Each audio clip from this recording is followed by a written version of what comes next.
Isang araw, bago ang pormal na pirmahan ng pagbebenta ng bahay namin, nalaman kong ang asawa ko ay may kinakasamang iba at balak kaming palayasin ng sarili kong anak. Hindi niya alam ang titulo ng lupang kinatatayo ang aming tahanan ay matagal nang nakapangalan sa akin. Kaya ngayon, habang nakaluhod siya sa harap ng mga pulis, humahagulgol at nagmamakaawa na wag siyang ikulong, isang malamig at tipid na ngiti lamang ang ibinigay ko sa kanya. Titiisin ko munang asawang kong walang kwenta na to, babe. Huwag kang mag-alala. Malapit na nating maibenta itong bulok na bahay. Konting tiis na lang. Mapapasa atin din ang pera at maiwan siyang walang-wala sa kalsada. Sobrang nakakasawa na ang mukha niya. Lagi pang amoy sibuyas. Ikaw lang ang mahal ko. Parang malamig na tubig na may halong yelo ang ibinuhos sa buong katawan ko nang marinig ko ang mga salitang yon. Nanigas ang aking mga binti at tila naipako ang aking mga paa sa sahig. Hindi ako makahakbang kahit isang pulgada. Ang paborito niyang platito ng leche flan na masaya ko pang dinala para sana isurprise siya ay halos madurog na sa higpit ng pagkakahawak ng aking nanginginig na mga kamay. Pakiramdam ko ay may isang mabigat na kamay na walang awang pinipiga ang aking puso sa loob ng aking dibdib. Ngunit nakapagtataka na walang ni isang patak ng luha ang gustong lumabas sa aking mga mata. Nakatayo lamang ako sa likod ng bahagyang nakabukas na pinto ng balkona. Tahimik na nakikinig sa mahina at malambing na tawa ng lalaking pinangakuan ko nang walang hanggang pag-ibig sa harap ng altar. 10 taon. 10 taon kong ibinigay ang lahat ng meron ako. Ako ang nag-alaga sa may sakit niyang ina ng walang pag-aalinlangan. Ako ang nagigising ng 4:00 ng madaling araw araw-araw para ipaghanda siya ng mainit na kape at baon. Ako ang nagtipid sa sarili ko at hindi bumili ng kahit isang bagong damit sa loob ng maraming taon para lang may maipuhunan siya sa kanyang sinasabing negosyo. Tapos na yon, sa mismong gabi ng aming 10th wedding anniversary, maririnig ko na ibebenta niya ang nag-iisang tahanan namin para masustentuhan ang luho ng ibang babae? Isang malakas na boses ang biglang bumasag sa panandaliang katahimikan at pagkawala ng aking diwa. Tinatawag na ako ni Tita Marites mula sa gitna ng sala. Hinahanap na ng mga bisita kung nasaan ang mag-asawa dahil kailangan na naming hiwain ang malaking anniversary cake na binili pa ng mga pinsan niya. Gusto kong tumakbo papalayo. Gusto kong sumigaw, ibato sa mukha niya ang platitong hawak ko at kumprontahin siya sa lahat ng kasinungalingan niya. Ngunit bago ko pa maigalaw ang aking mga paa upang umatras, mabilis na bumukas ang pinto ng balkona. Nagtama ang aming mga paningin. Nawala ang matamis na ngiti sa kanyang mga labi nang makita niya akong nakatayo roon. Kumunot ang kanyang no at mabilis niyang ibinulsa ang kanyang telpon. Walang bakas ng kaba, kundi purong inis. Sa halip na magulat o magpaliwanag, isang matalim at nanlilisik na tingin ang ibinato niya sa akin. Tinanong niya kung bakit ako nakatayo ron na parang tuod at kung nakikinig ba ako sa usapan niya sa negosyo. Sinubukan kong ibuka ang bibig ko upang sumagot, ngunit tuyong-tuyo ang aking lalamunan. Parang may nakabara sa aking lalamunan na pumipigil sa anumang salita na gusto kong isigaw. Bago pa ako makapag-isip na sasabihin, humakbang siya palapit at hinawakan ang braso ko ng napakahigpit. Napakadiin ng kanyang mga daliri, naramdam ko ang pagbaon ng kanyang mga kuko sa aking balat. Bumulong siya sa tainga ko. Ang tinig niya ay mababa, ngunit puno ng pagbabanta, na umayos ako at wag kong ipahiya ang pamilya namin sa harap ng mga bisita. Sinabi niya na gumastos siya ng malaki at nagpakapagod para lang sa party na ito, kaya dapat lang nasuklian ko ng tamang pag-uugali at malaking ngiti ang mga bisita. Ang kapal ng mukha niya. Siya pa ang may ganang magalit at magdikta kung paano ako dapat umasal. Pilit niyang hinila ang braso ko papasok sa sala. Hindi pinapansin ang pamumutla ng aking mukha at ang panginginig ng aking mga balikat. Sinalubong kami ng masiglang palakpakan at masayang awitin ng aming mga kaibigan at kamag-anak nang makapasok kami sa gitna ng handaan. Nakangiti si Danilo ng napakatamis, kumakaway sa lahat na parang siya na ang pinakamabuti at pinakamapagmahal na asawa sa buong mundo. Inakbayan niya ako ng mahigpit at hinalikan sa pisingi. Ang dampi ng kanyang mga labi sa aking balat ay parang asido na unti-unting sumusunog sa aking pagkatao. Kinailangan kong kagatin ang loob ng aking pisngi upang pigilan ang sarili ko na itulak siya papalayo. Inabutan kami ng isang mahabang kutsilyo para hiwain ang 3 palapag na cake. Nanginginig ang buo kong braso nang hawakan ko ang malamig na hawakan ng kutsil. Yung ngunit agad na ipinatong ni Danilo ang kanyang mainit at malaking kamay sa ibabaw ng kamay ko. Pinilit niyang maging perpekto ang eksena para sa mga kamera ng mga bisitang kumukuha ng litrato. Sa bawat pagbaon namin ng kutsilyo sa matamis na cake, pakiramdam ko ay ang mismong laman at puso ko ang hinihiwa niya ng walang pag-aalinlangan. Namatay ang mga pangunahing ilaw sa sala at nagsimulang magkantahan ang mga tao. Nakatingin lamang ako sa nag-iisang kandilang unti-unting nauupos sa gitna ng cake. Tahimik na tinatanong ang sarili ko kung paano ko na kayang mabuhay sa isang napakalaking kasinungalingan sa loob ng isang dekada. Matapos ang ilang oras na tila walang katapusang pagpapanggap, pagngiti, hanggang sa sumakit ang aking panga, at pagpapasalamat sa mga bisitang walang kaalam-alam sa kabulukang nangyayari sa aming pagsasama, umuwi ang huling bisita. Agad na dumiretso si Danilo sa aming banyo nang hindi man lang ako tinatapunan ng tingin o kinakausap. Rinig na rinig ko ang malakas na patak ng tubig mula sa shower na mabilis na tumatama sa mga baldosa ng banyo. Naiwan ako mag-isa sa loob ng aming kwarto, nakaupo sa gilid ng malambot na kama. Ang matapang na amoy ng alak mula sa kanyang hininga kanina ay nananatili pa rin sa hangin ng aming kwarto, nakakasuka at lalong nagpapakita ng dumi ng aming relasyon. Doon ko napansin ang telepono niyang naiwan sa ibabaw ng kanyang unan. Umilaw ang screen ng kanyang cellphone dahil sa sunod-sunod na pagpasok ng mga mensahe.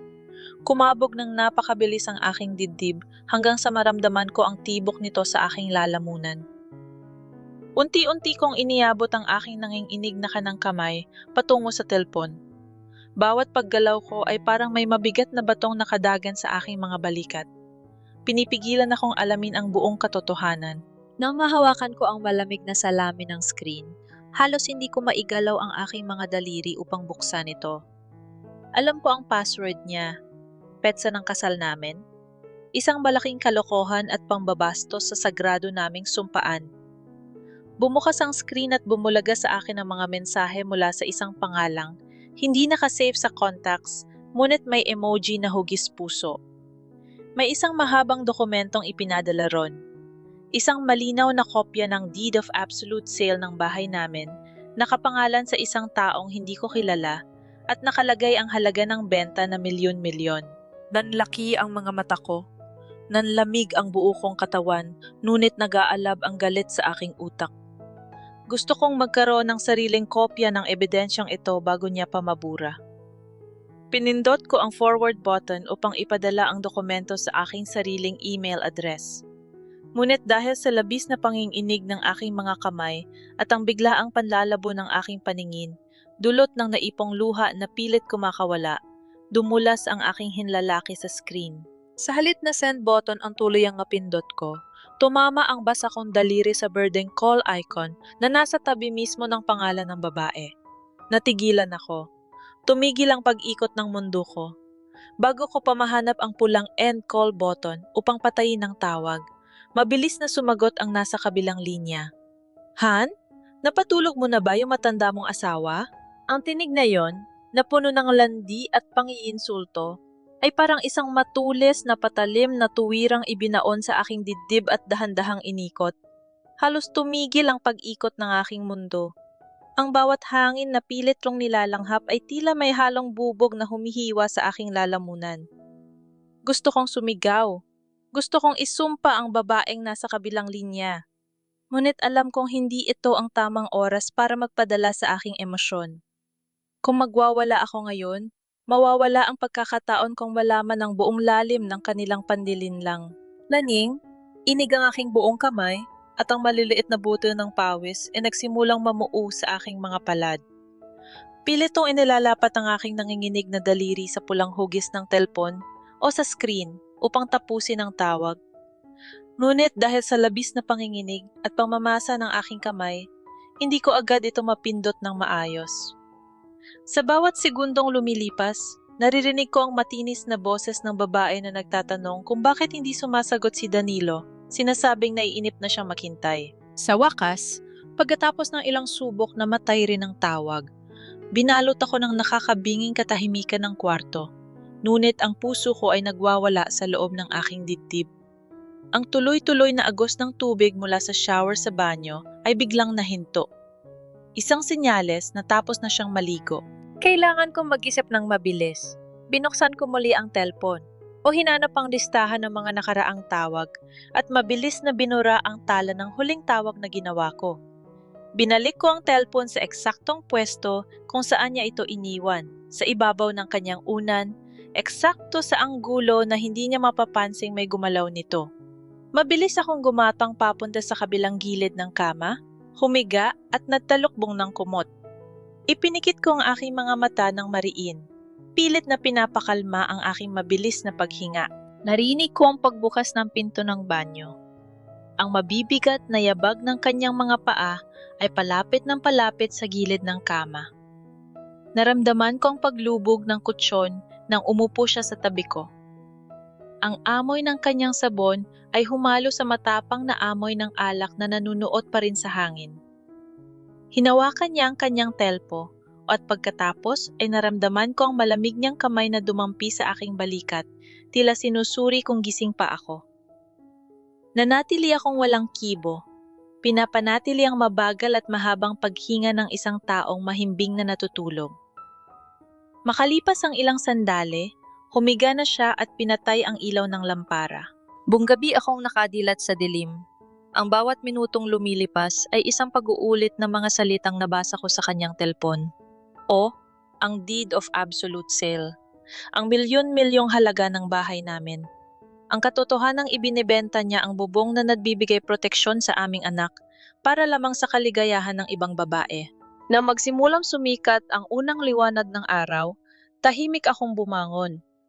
Wala akong naramdamang antok, tanging nag-aalab na galit at determinasyon na tuklasin ang lahat ng kanyang kasinungalingan. Dumiretso ako sa kusina upang ihanda ang kanyang agahan. Sa bawat paghiwa ko ng bawang, sa bawat pagbati ko ng itlog sa mangkok, nararamdaman ko ang pag-iipon ng galit sa aking mga ugat. Ngunit kailangan kong maging matalino.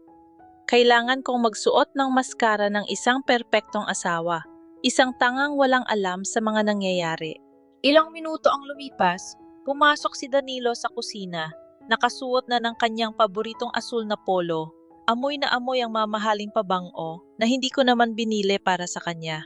Umupo siya sa hapagkainan na hindi man lang nagpapasalamat sa inihanda kong pagkain.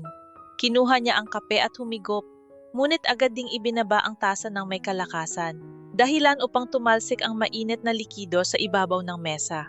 Ano ba naman itong kape mo, Clarissa? Napakatabang! Reklamo niya habang nakakunot ang no at pinupunasan ng tumalsik na kape sa mesa. 10 taon na tayong mag-asawa, hindi mo pa rin makuha ang tamang timpla ko. Palagi ka na lang palpak sa maliliit na bagay. Kinagat ko ang loob ng aking pismi hanggang sa malalasahan ko ang pait ng sarili kong dugo. Napahigpit ang hawak ko sa sandok, ngunit mabilis ko itong niluwagan. Huminga ako ng malalim at nagpilit ng isang maliit, maamong ngiti. Pasensya na, naparami yata ang tubig. Gusto mo bang timplahan kita ng bago? Mahinahon kong tanong. Pinitigilan ang panginginig ng aking boses. Wag na, nakakawala ng gana, wala na akong oras. Mabilis niyang sagot habang tumatayo at kinukuha ang kanyang briefcase. May mahalaga akong meeting ngayon kasama ang isang malaking kliyente. Kailangan kong kumayod ng doble para sa kinabukasan natin.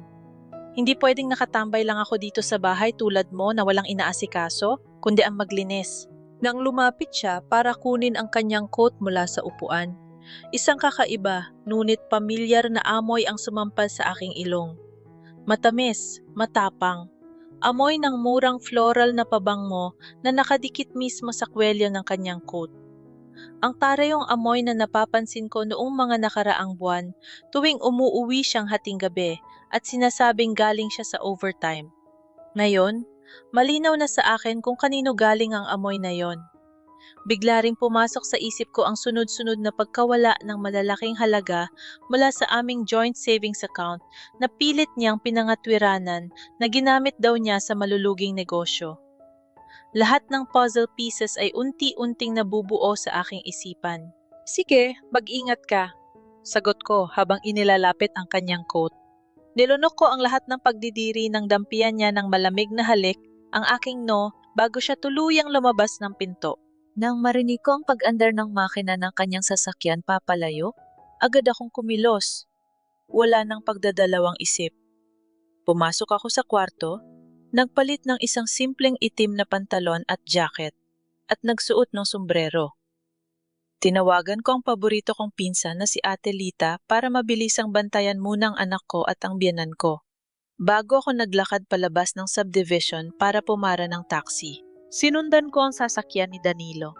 Ang bawat kanto at kalsadang tinatahak namin ay nagpapabigat ng kaba sa aking dibdib. Huminto ang sasakyan niya sa tapat ng isang sikat na commercial building hindi kalayuan sa sentro ng bayan. Nagbayad ako ng sobra sa driver at nagmamadaling bumaba. Pinanatili ang ligtas na distansya habang sinusundan ko siya gamit ang aking mga mata. Tumayo si Danilo sa gilid ng entrance, nakatingin sa kanyang rilo na parang may hinihintay. Hindi nagtagal, isang babae nakasuot ng masikip na pulang damit at mataas na takong ang lumapit sa kanya. Ang babae ay mas bata sa akin. Ang mukha ay puno ng kolorete at sa balikat nito ay nakasabit ang isang mamahaling bag na pamilyar sa akin. Iyon ang bag na nakita kong resibo sa bulsa ni Danilo noong isang buwan na sabi niya ay regalo sana sa isang boss na babae. Kumapit ang babae sa braso ni Danilo na parang isang lintang walang balak bumitaw. Malambing itong yumakap sa asawa ko at hinalikan siya sa pisngi sa gitna ng maraming tao. Ang aking mga kuko ay bumaon sa aking mga palad. Halos magdugo ang aking balat sa higpit ng aking pagkakakuyom. Nakakasuka silang panoorin. Gusto kong sumugod at kaladkarin ang babaeng yan sa kalsada. Ngunit nanatili akong nakatago sa likod ng isang makapal na post ng establishimo. Sabay sila pumasok sa loob ng gusali. Sinundan ko sila ng palihim hanggang sa makarating sila sa pangalawang palapag. Pumasok sila sa isang coffee shop at umupo sa isang tagong mesa sa dulo. Naglakad ako papasok, yumuko ng bahagya at umupo sa isang mesa na nahaharangan ng mga matataas na pandekorasyong halaman. Sapat na malapit upang marinig at makita sila ng hindi napapansin. Ilang sandali pa, isang lalaking nakasuot ng makintab at murang suit ang dumating at nakipagkamay kay Danilo, isang real estate broker. Nakita ko ang pananabik sa mukha ni Elena habang hinahagod ang likod ng asawa ko.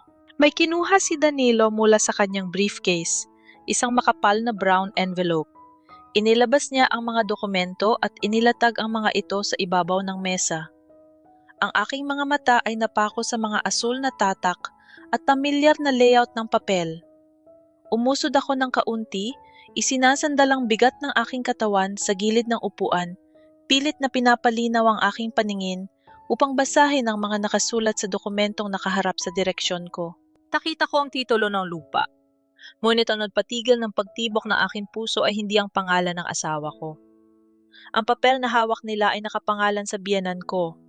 At sa ibaba ng pahina kung saan nakasaad ang pag-apruba para sa pagbebenta, naroon ang isang pirma. Isang napakalinaw at detalyadong pirma ni Nanay Carmen. Ang biyenan ko na ilang taon nang hindi makahawak ng bulpen dahil sa matinding pang-inginig ng kanyang mga kamay. Ang imahe ng pekeng pirma ni Nanay Carmen ay patuloy na naglalaro sa aking isipan habang nakatayo ako sa harap ng mainit na kalan. Bawat paghampas ko ng kutsil, sa chopping board upang hiwain ang mga gulay, ay nagtataglay ng nakakapasong galit na pilit kong ikinukubli sa loob ng aking dibdib. Gusto kong isipin na ang hinihiwa ko ay ang mga kasinungalingan ni Danilo, ang kanyang pagtataksil at ang kanyang makapal na mukha. Tumawag siya kaninang hapon, nag-uutos na maghanda ako ng isang marangyang hapunan dahil may iuwi raw siyang napaka-importanteng business partner. Isang malaking kliyente raw na magdadala sa amin ng malaking pera. Kung hindi ko nang sinundan si Danilo at nakita ang lahat kahapon, baka nakukumahog na ako sa tuwa. Naniniwalang ginagawa niya ang lahat para sa aming pamilya. Ngunit ngayon, alam ko na ang bawat salitang lumalabas sa kanyang bibig ay may nakakalasong intensyon. Ang business partner na tinutukoy niya ay walang iba kundi ang mukhang perang real estate broker na kasabwat niya sa pagbebenta ng aming tahanan. Ilang oras akong nagluto ng beef caldereta at kare-kare, ang mga paborito niyang ulam. Habang hinahalo ko ang kumukulong sarsa, ramdam ko ang matinding init na tumatama sa aking mukha, sinasabayan ng pag-alab ng aking sikmura. Pinagpapawisan ako ng malamig, ngunit pinanatili ko ang aking ekspresyon na blanko at kalmado. Kailangan kong maging perpektong asawa ngayong gabi. Isang sunod-sunuran, walang kibo, at tangang asawa na walang kamalay-malay sa parating na delubyo. Nang marinig ko ang pagkikot ng susi sa seradura ng pintuan, mabilis kong pinunasan ang aking mga kamay sa apron at naglakad patungo sa sala. Bumukas ang pinto at iniluwa nito si Danilo, kasunod ang lalaking nakita ko sa coffee shop. Nakasuot pa rin ito ng parehong makintab at murang suit na amoy sigari, yo at matapang na cologne. Nakangiti ng napakalapad si Danilo. Ipinagmamalaki ang kabuuan ng aming bahay na ipinandar naming dalawa. Nulik na yon ay gusto niyang angkinin ng mag-isa. Ipinakilala niya ang lalaki bilang Mr. Vargas, isang daw sikat na investor. Mumiti ako ng tipid at bahagyang yumuko bilang paggalang. Pinipigilan ng sarili kong duraan ang sapatos ng lalaking ito. Habang inihahain ko ang mga nag-uusok na bandehado ng pagkain sa ibabaw ng mahabang hapagkainan, nagsimula na ang palabas ni Danilo. Umupo siya sa kabisera na parang isang hare, habang si Mr. Vargas ay nakaupo sa kanyang kanan. Kinuha ni Danilo ang kanyang kubyertos at tinuro ako gamit ang tinidor habang nakatingin sa kanyang bisita. Sinabi niya kay Mr. Vargas na swerte raw siya dahil nakatagpo siya ng asawang marunong magluto. Ngunit agad niya itong dinugtungan ng panlalait na kesyo. Iyon lamang daw ang alam kong gawin. Wala raw akong ambag sa paglago ng kanilang pera at kung hindi dahil sa kanyang sipag at talino, baka nakatira pa rin kami sa isang maliit na apartment. Ang bawat salita niya ay parang mga maliliit na karayo na ibinabaon sa aking balat. Napahigpit ang hawak ko sa malaking mangkok ng kanin na inilalapag ko sa mesa. Ang aking mga kuko ay namuti sa higpit ng aking pagkakakapit. Ngunit pinilit kong ngumiti ng isang maamong ngiti, isang ngiting nagpapahiwatig na tinatanggap ko ang kanyang mga pang-iinsulto bilang isang normal na biro. Tumawa si Mr. Vargas ng malakas, isang tunog na nakakakilabot pakinggan dahil alam ko ang tunay na motibo sa likod nito. Sumagot ang broker na napakaswerte nga raw ni Danilo at nagbiro pa na sana lahat ng asawa ay kasing masunuring ko at hindi pakialamera sa mga negosyo ng lalaki. Tumango-tango si Danilo bilang pagsang-ayon, sabay higop sa mainit na sabaw ng kare-kare. Tumingin siya sa akin mula ulo hanggang paa, tila nandidiri.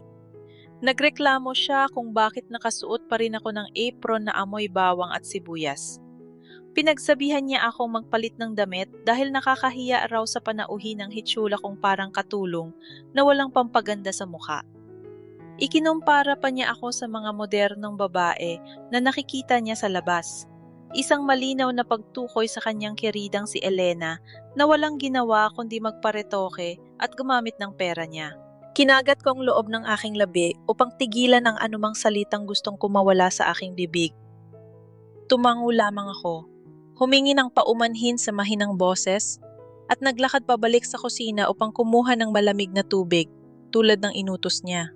Pagkapasok ko sa kusina at pagkasara ng pinto, napasandal ako sa malamig na pader. Ang aking mga tuhod ay nanginig sa tindi ng pinipigil na emosyon. Ang dibdib ko ay mabilis na umaangat at bumabagsak.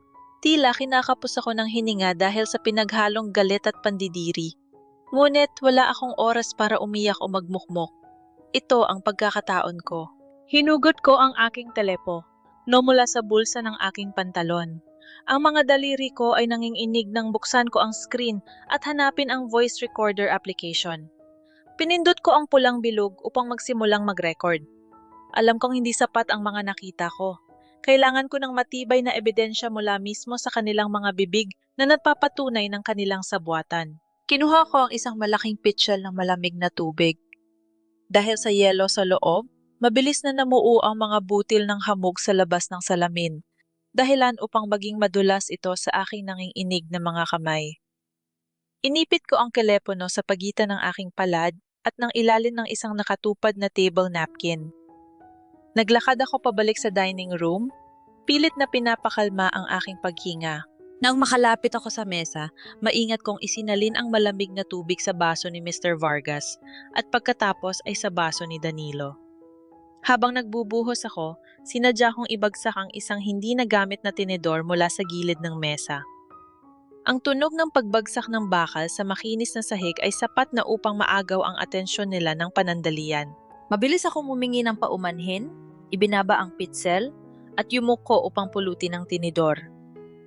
Sa pagkakataong yon, habang nakatago ang aking katawan sa ilalim ng anino ng malaking mesa, mabilis at maingat kong isiningit ang aking telepono sa itaas na bahagi ng isang makapal na suportang kahoy sa ilalim mismo ng inuupuan ni Danilo.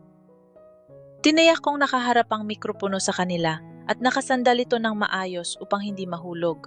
Bumangon ako, hawak ang maruming tinidor at nakatanggap agad ng isa na namang sermon mula kay Danilo. Sumigaw siya, nagagalit sa aking pagiging lampa. Sinabi niyang kahit simpleng paglapag ng gamit ay hindi ko magawa ng tama, na lagi na lang akong nagbibigay ng kahihiyan sa kanya. Yumuko ako at pabulong na humingi ng tawad bago mabilis na naglakad pabalik sa kusina, dala-dala ang nag-iisang sandata ko laban sa kanila. Hindi ko isinara ng tuluyan ang pinto ng kusina. Nagtago ako sa likod ng pader, nanininimbang ang bawat salitang maririnig mula sa kanila. Wala silang kaalam-alam na ang bawat pagyabang at bawat plano nila ay nakatala na. Nagsimulang mag-iba ang tono ng kanilang usapan. Nawala ang formalidad at napalitan ng mga mabababang boses ng mga taong napaplano ng krimen. Narinig ko ang boses ni Mr. Vargas.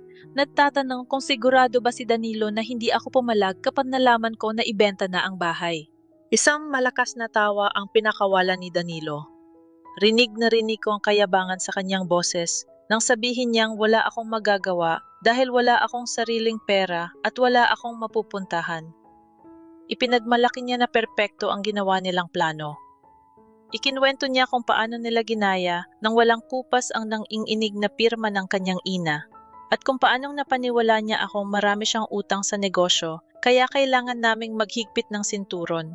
Sumagot si Mr. Vargas. Pinupuri ang kakapalan ng mukha ng asawa ko.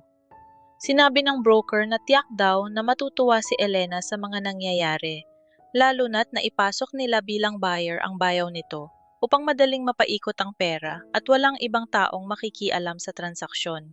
Halos tumigil ang pag-ikot ng mundo ko nang marinig ko ang pangalan ni Elena na lumabas mula sa bibig ng mismong broker. Hindi lamang pala ito simpleng pagbebenta para makakuha ng pera.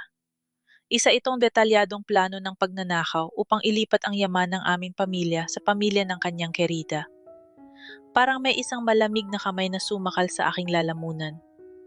Ang asawa ko, ang lalaking pinagsilbihan ko ng buong puso, ay walang pakialam kung mamatay kami ng anak ko sa gutom sa kalsada, basta't mabigyan niya ng marang yang buhay ang babaeng sumira sa amin. Natapos ang kanilang hapunan pagkalipas ng halos 1 oras. Nakita ko mula sa siwang ng pinto na tumayo si Danilo at inaya si Mr. Vargas sa balkona upang manigarilyo at magpatuloy sa pag-uusap. Tumayo ang broker at ibinaba ang kanyang malaking suit jacket sa likuran ng upuan bago sumunod sa labas. Nang masigurado kong nakatalikod silang dalawa at abala sa paghitit ng sigari, "Leo, mabilis!" Ngunit walang ingay akong lumabas mula sa kusina patungo sa hapagkainan. Nilapitan ko ang mga pinagkainan upang magligpit, nulit ang aking mga mata ay nakapakaw sa naiwang jacket ni Mr. Vargas. Habang maingat kong ipinapatong ang mga maruruming plato sa ibabaw ng isa't isa, napansin ko ang isang maliit na bahagi ng nakatupad na kulay rosas na papel na nakaungos mula sa panloob na bulsa ng dibdib ng jacket ng broker. Pamilyar ang kulay ng papel na yon. Isang carbon copy ng opisyal na resibo. Kumabog ng napakalakas ang aking dibdib. Sumulyap ako sa balkona. Ang mga anino nila Danilo at ng broker ay malinaw na nakikita sa manipis na kortina patuloy sa kanilang masayang pag-uusap. Kumilos ang mga kamay ko ng mas mabilis kaysa sa pag-iisip ng aking utak.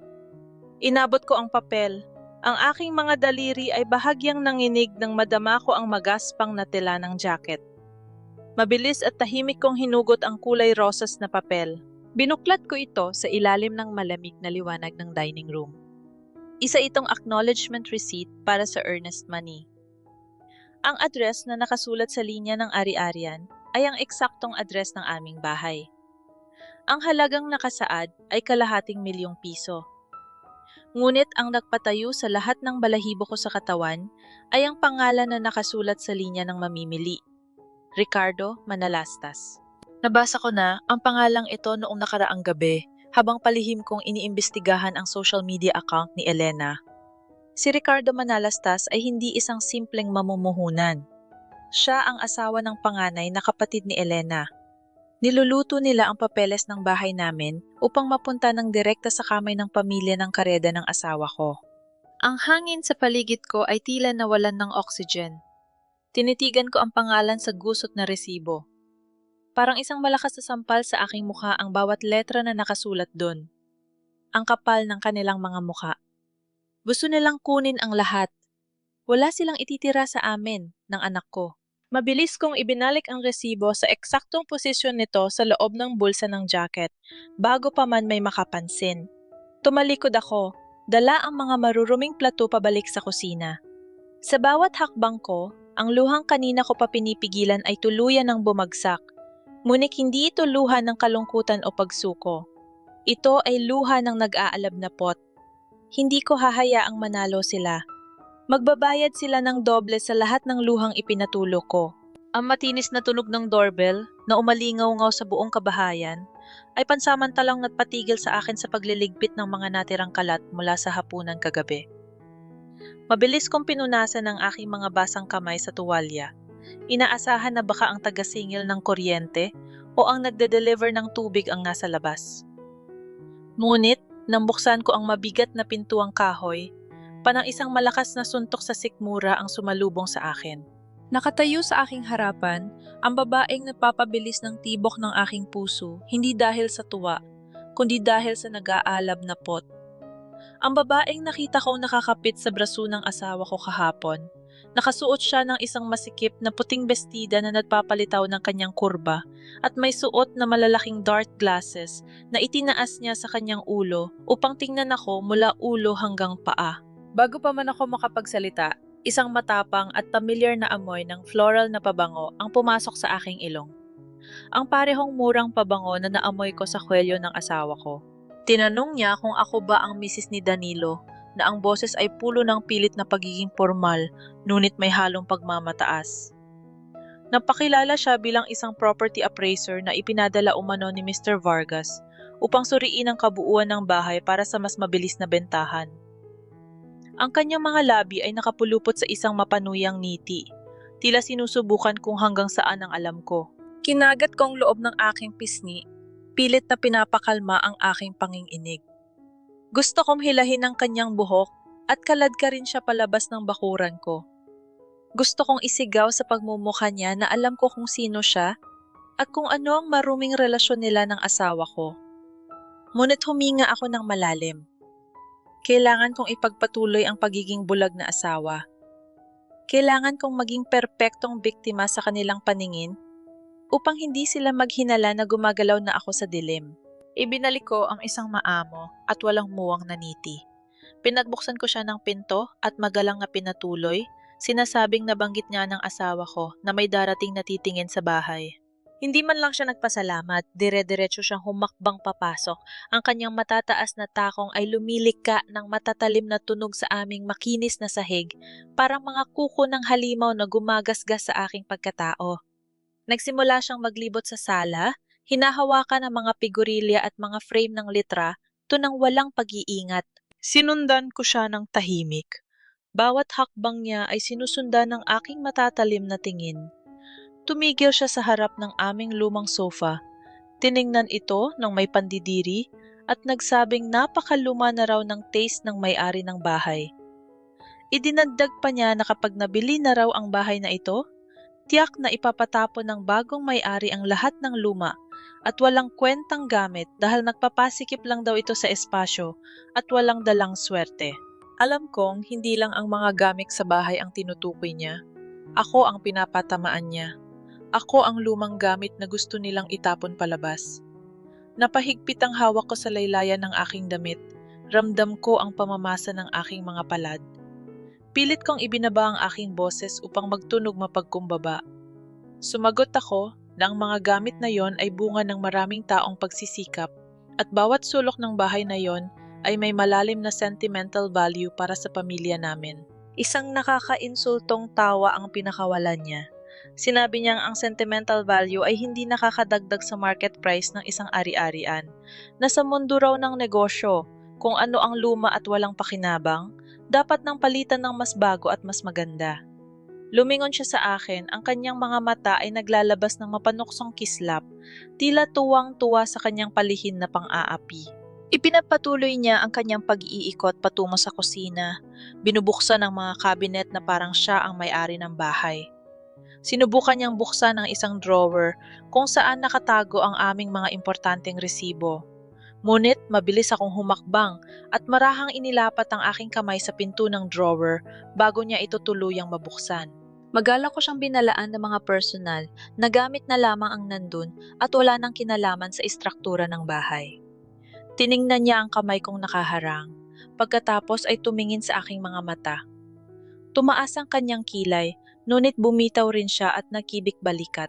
Hiniling niya na makita ang master bedroom, ang pinakapribadong espasyo namin ng asawa ko. Para akong binuhusan ng baladig na tubig. Ang kwartong yon ay ang tanging lugar na nararamdaman kong ligtas ako. Ang lugar kung saan ko iniluha ang lahat ng sakit kagabi. Ang papasok ng babaeng ito sa loob ay isang malaking pambabastos. Isang direktang pagyapak sa aking dignidad. Subalit bago pa ako makapag-isip ng idadahilan upang pigilan siya, naglakad na siya patungo sa pasilyo na parang alam na alam niya kung saan ang direksyon ng aming kwarto. Wala akong nagawa kundi sumunod at buksan ang pinto para sa kanya. Pagkapasak niya, mabilis na ikot ang kanyang paningin. Tiningnan niya ang malaking kama namin, ang mga unan at ang malaking bintana. Huminto siya sa harap ng vanity mirror kung saan nakapatong ang aking mga mumurahing lotion at pabango.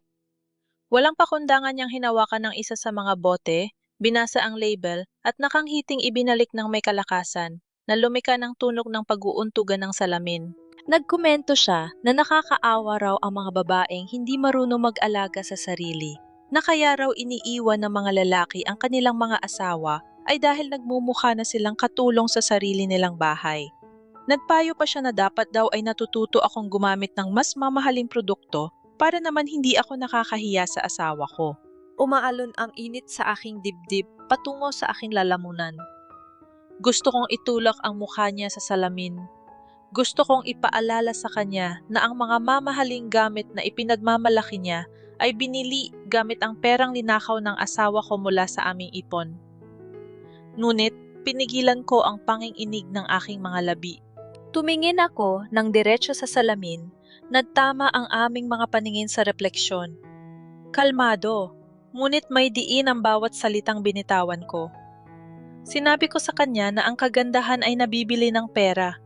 Ngunit ang dignidad at malinis na konsensya ay hindi kayang bilhin ng kahit sinong magnanakaw.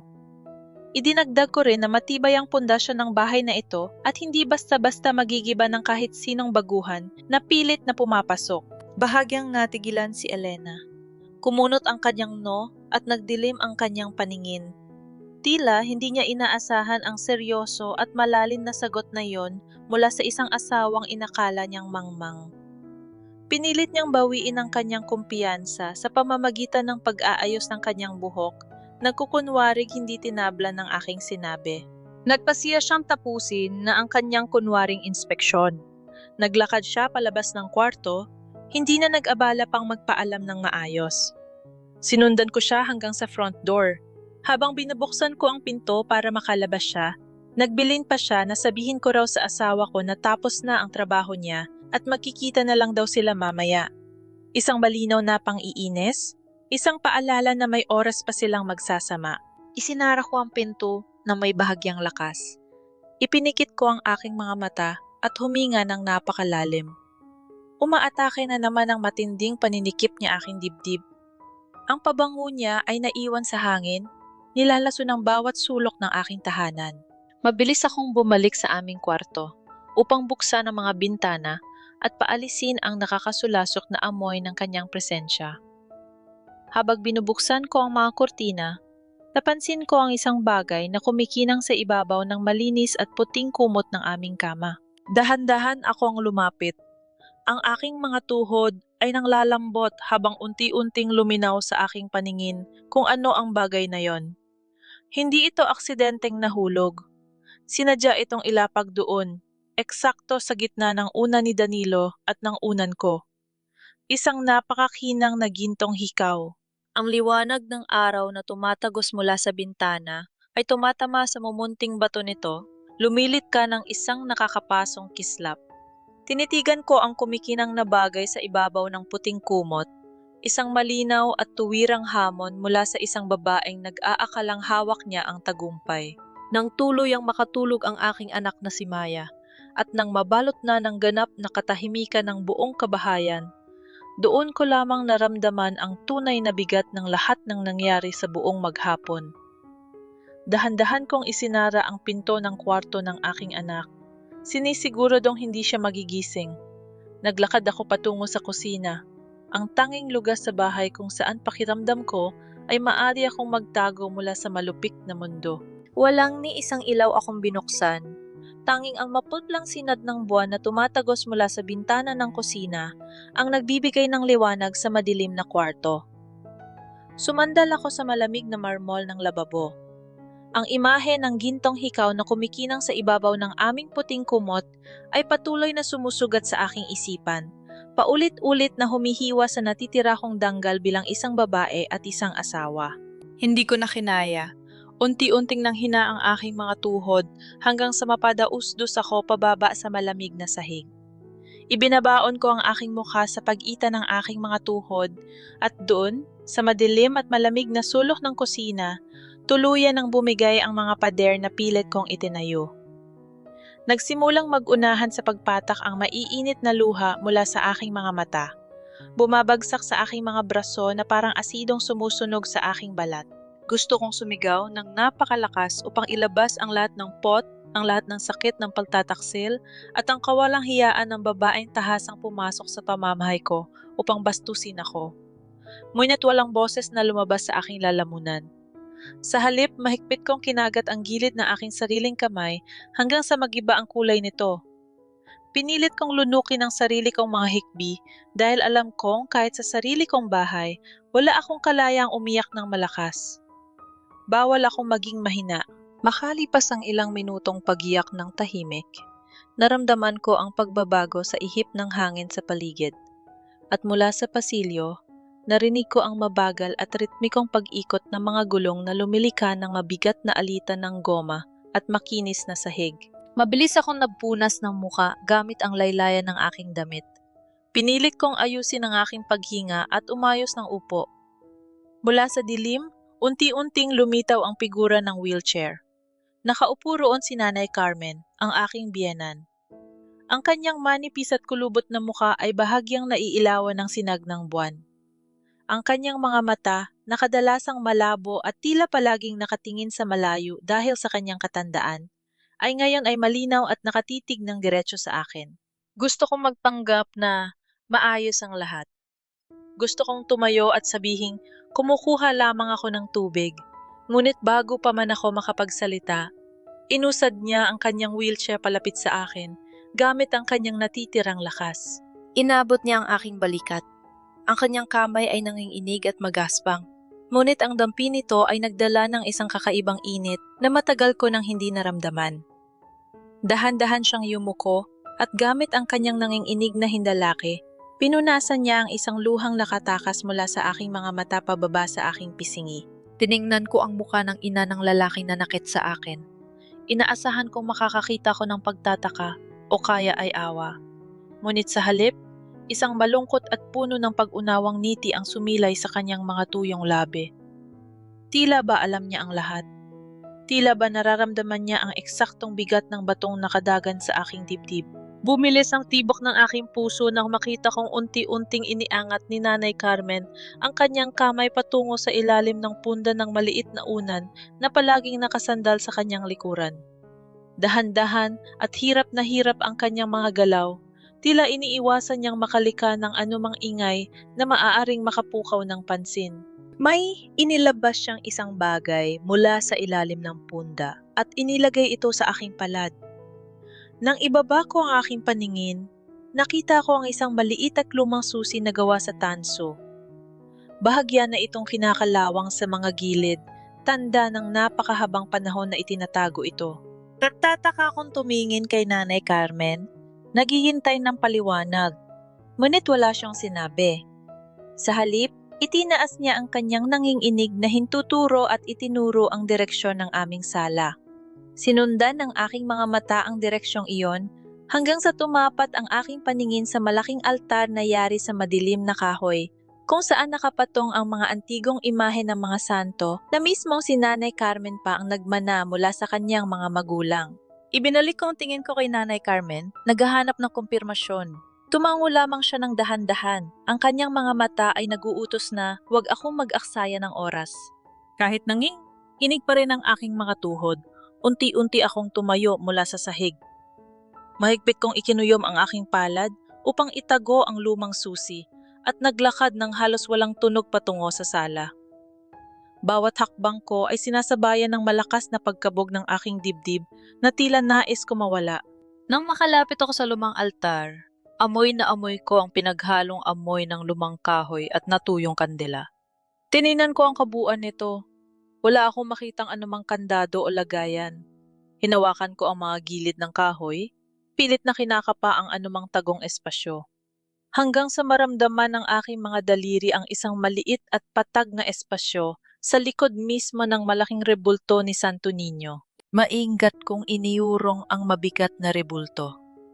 Nakatago sa likuran nito ay isang maliit na pinto na kasing kulay ng kahoy ng altar, dahilan upang hindi ito mapansin kahit titigan ng matagal. May isang maliit na butas ng kandado sa gitna nito. Ang aking buong kamay ay nanginginig nang itapat ko ang lumang susing tanso sa butas.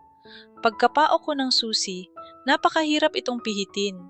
Ang kalawang sa loob ng mekanismo ay lumalaban sa bawat pagsubok kong paikutin ito.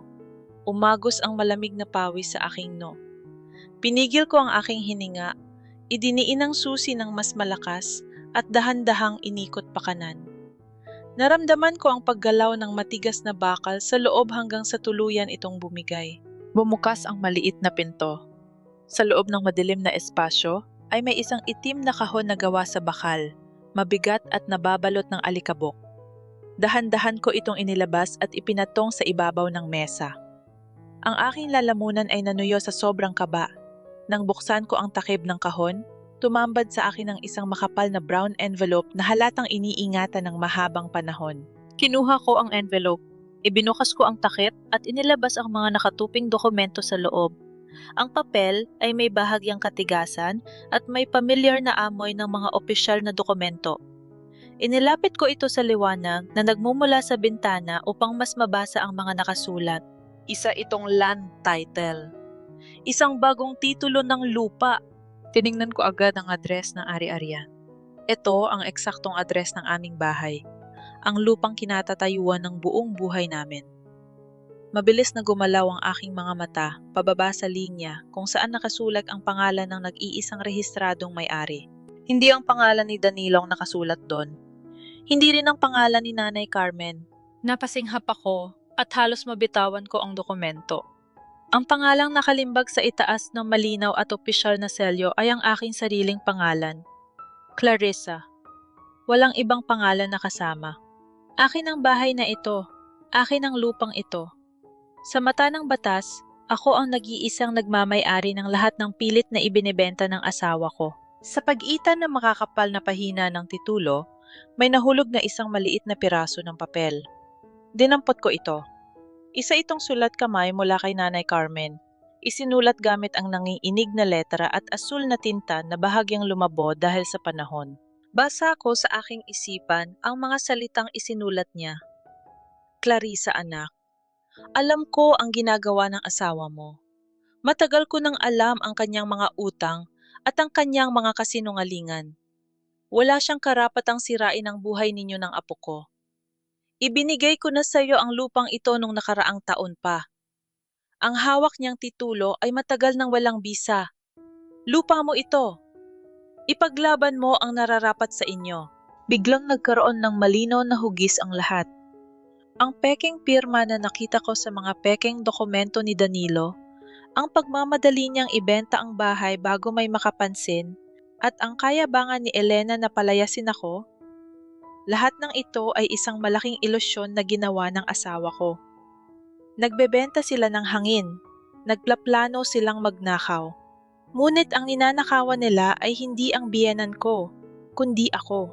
Ang kaba at pag-iyak na nararamdaman ko kanina ay tuluyang naglaho, pinalitan ng isang malamig at matalim na pag-iisip. Hindi na ako isang kaawa-awang asawa na naghihintay na itaboy sa kalsada. Ako na ang may hawak ng alas. Kung gusto nilang maglaro ng dumi, ipapakita ko sa kanila kung paano lumaban ang isang inang pinoprotektahan ng kanyang teritor. Ibinaba ko ang sulat at muling tinitigan ng opisyal na titulo ng lupa sa aking kamay. Tila hindi ako magsasawang basahin ang paborito kong bahagi ng dokumentong ito. Pula at napakalinaw ng mga letrang bumabaybay sa tanging nagmamay-ari ng bahay na ito. Pangalan ng may-ari, Clarissa. Maingat kong ibinalik ang orihinal na titulo ng lupa sa loob ng makapal na brown envelope, siniguradong walang ni isang lukot o tupi ang madaragdag sa mahalagang dokumentong yon. Ipinasok ko itong muli sa loob ng itim na kahong bakal, inikot ang lumang susing tanso at itinago ang kahon sa likod ng malaking rebulto ni Santo Niño. Parang isang mabigat na kadena ang biglang naalis sa aking pagkatao. Ang bawat paghinga ko ay tila mas magaan, mas malalim, at mas may direksyon. Hindi ko ginamit ang buong maghapon upang umiyak o magmukmok. Sa halip, ginamit ko ang mga oras na yon upang pag-aralan ng aking susunod na hakbang. Ayan sa mga nabasa kong libreng legal advice sa internet habang natutulog ang anak ko, hindi sapat na may hawak akong titulo upang makulong si Danilo. Kung ilalabas ko ang titulo ngayon, mabibigo lamang ang plano niyang ibenta ang bahay. Ngunit hindi siya makukulong dahil wala pa siyang nakukuhang pera mula sa mga bumibili. Kailangan kong hayaan siyang mahulog sa sarili niyang patibong. Kailangan kong makita ng mga pulis na tinanggap niya ang malaking pera mula sa bentahan ng isang ari-arian na hindi naman sa kanya. Kailangan niya munang gawin ang krimen ng estafa bago ko isara ang hawla. Kinabukasan ng gabi, maaga siyang umuwi. Isang nakakapanibagong eksena dahil kadalasan ay inaabot siya ng madaling araw. Pagkapasok niya ng pinto, napansin ko agad ang malapad at pilit na ngiti sa kanyang mga labi. May dala siyang isang supot ng paborito kong pansit palabok mula sa isang sikat na kainan sa kanto, isang pambihirang senyales na may kailangan siyang pabor na hihingin. Sinalubong ko siya na may parehong pekeng ngiti. Kinuha ko ang supot ng pagkain at napasalamat sa mahina at maamong boses. Habang naglalakad ako patungo sa kusina upang ihanda ang mga plato, naramdaman ko ang kanyang pagsunod. Ang mabibigat niyang yabag ay huminto sa mismong likuran ko. Bago pa man siya magsalita, palihim kong kinapa ang bulsa ng aking apron kung nasaan ang aking telepono. Gamit ang aking hinlalaki, kinabisado ko ang posisyon ng screen at pinindot ang record button na hindi inilabas ang telepono mula sa bulsa. Inilapag niya ang isang manipis na asul na folder sa ibabaw ng hapagkainan. Ang tunog ng pagbagsak ng folder sa ibabaw ng makinis na salamin ng mesa ay tila hudyat ng pagsisimula ng kanyang palabas. Sinimula niya ang usapan sa pamamagitan ng pagbuntong, hininga ng malalim, nagkukunwaring may daladalang napakabigat na problema sa balikat. Hinawakan niya ang aking braso at pinaupo ako sa upuang kahoy. Ang kanyang mga mata ay pilit na ginagawang malungkot, nagmamakaawa. Sinabi niya na nalulugi na raw ang kanyang negosyo at kailangan namin ng malaking halaga upang maisalba ang kinabukasan ng aming anak na si Maya. Ang bawat salitang lumalabas sa kanyang bibig ay balot ng matamis na lason. Hiniling niya na tulungan ko siya bilang kanyang asawa. May ipinakita siyang isang papel mula sa loob ng folder. Tinitigan ko ang papel. Nakatupi ang itaas na bahagi nito upang maitago ang opisyal na titulo ng dokumento. Ngunit ang ibabang bahagi kung saan may mga linya para sa pirma ay nakalantad. Sinabi niya na isa raw itong business loan application form mula sa isang pribadong bangko at kailangan lang ng pirma ko bilang co-maker dahil ako ang kanyang legal na asawa. Tila may 1,000 langgam na gumagapang sa aking gulugod dahil sa tindi ng kanyang pagsisinungaling. Alam kong hindi yon para sa loan.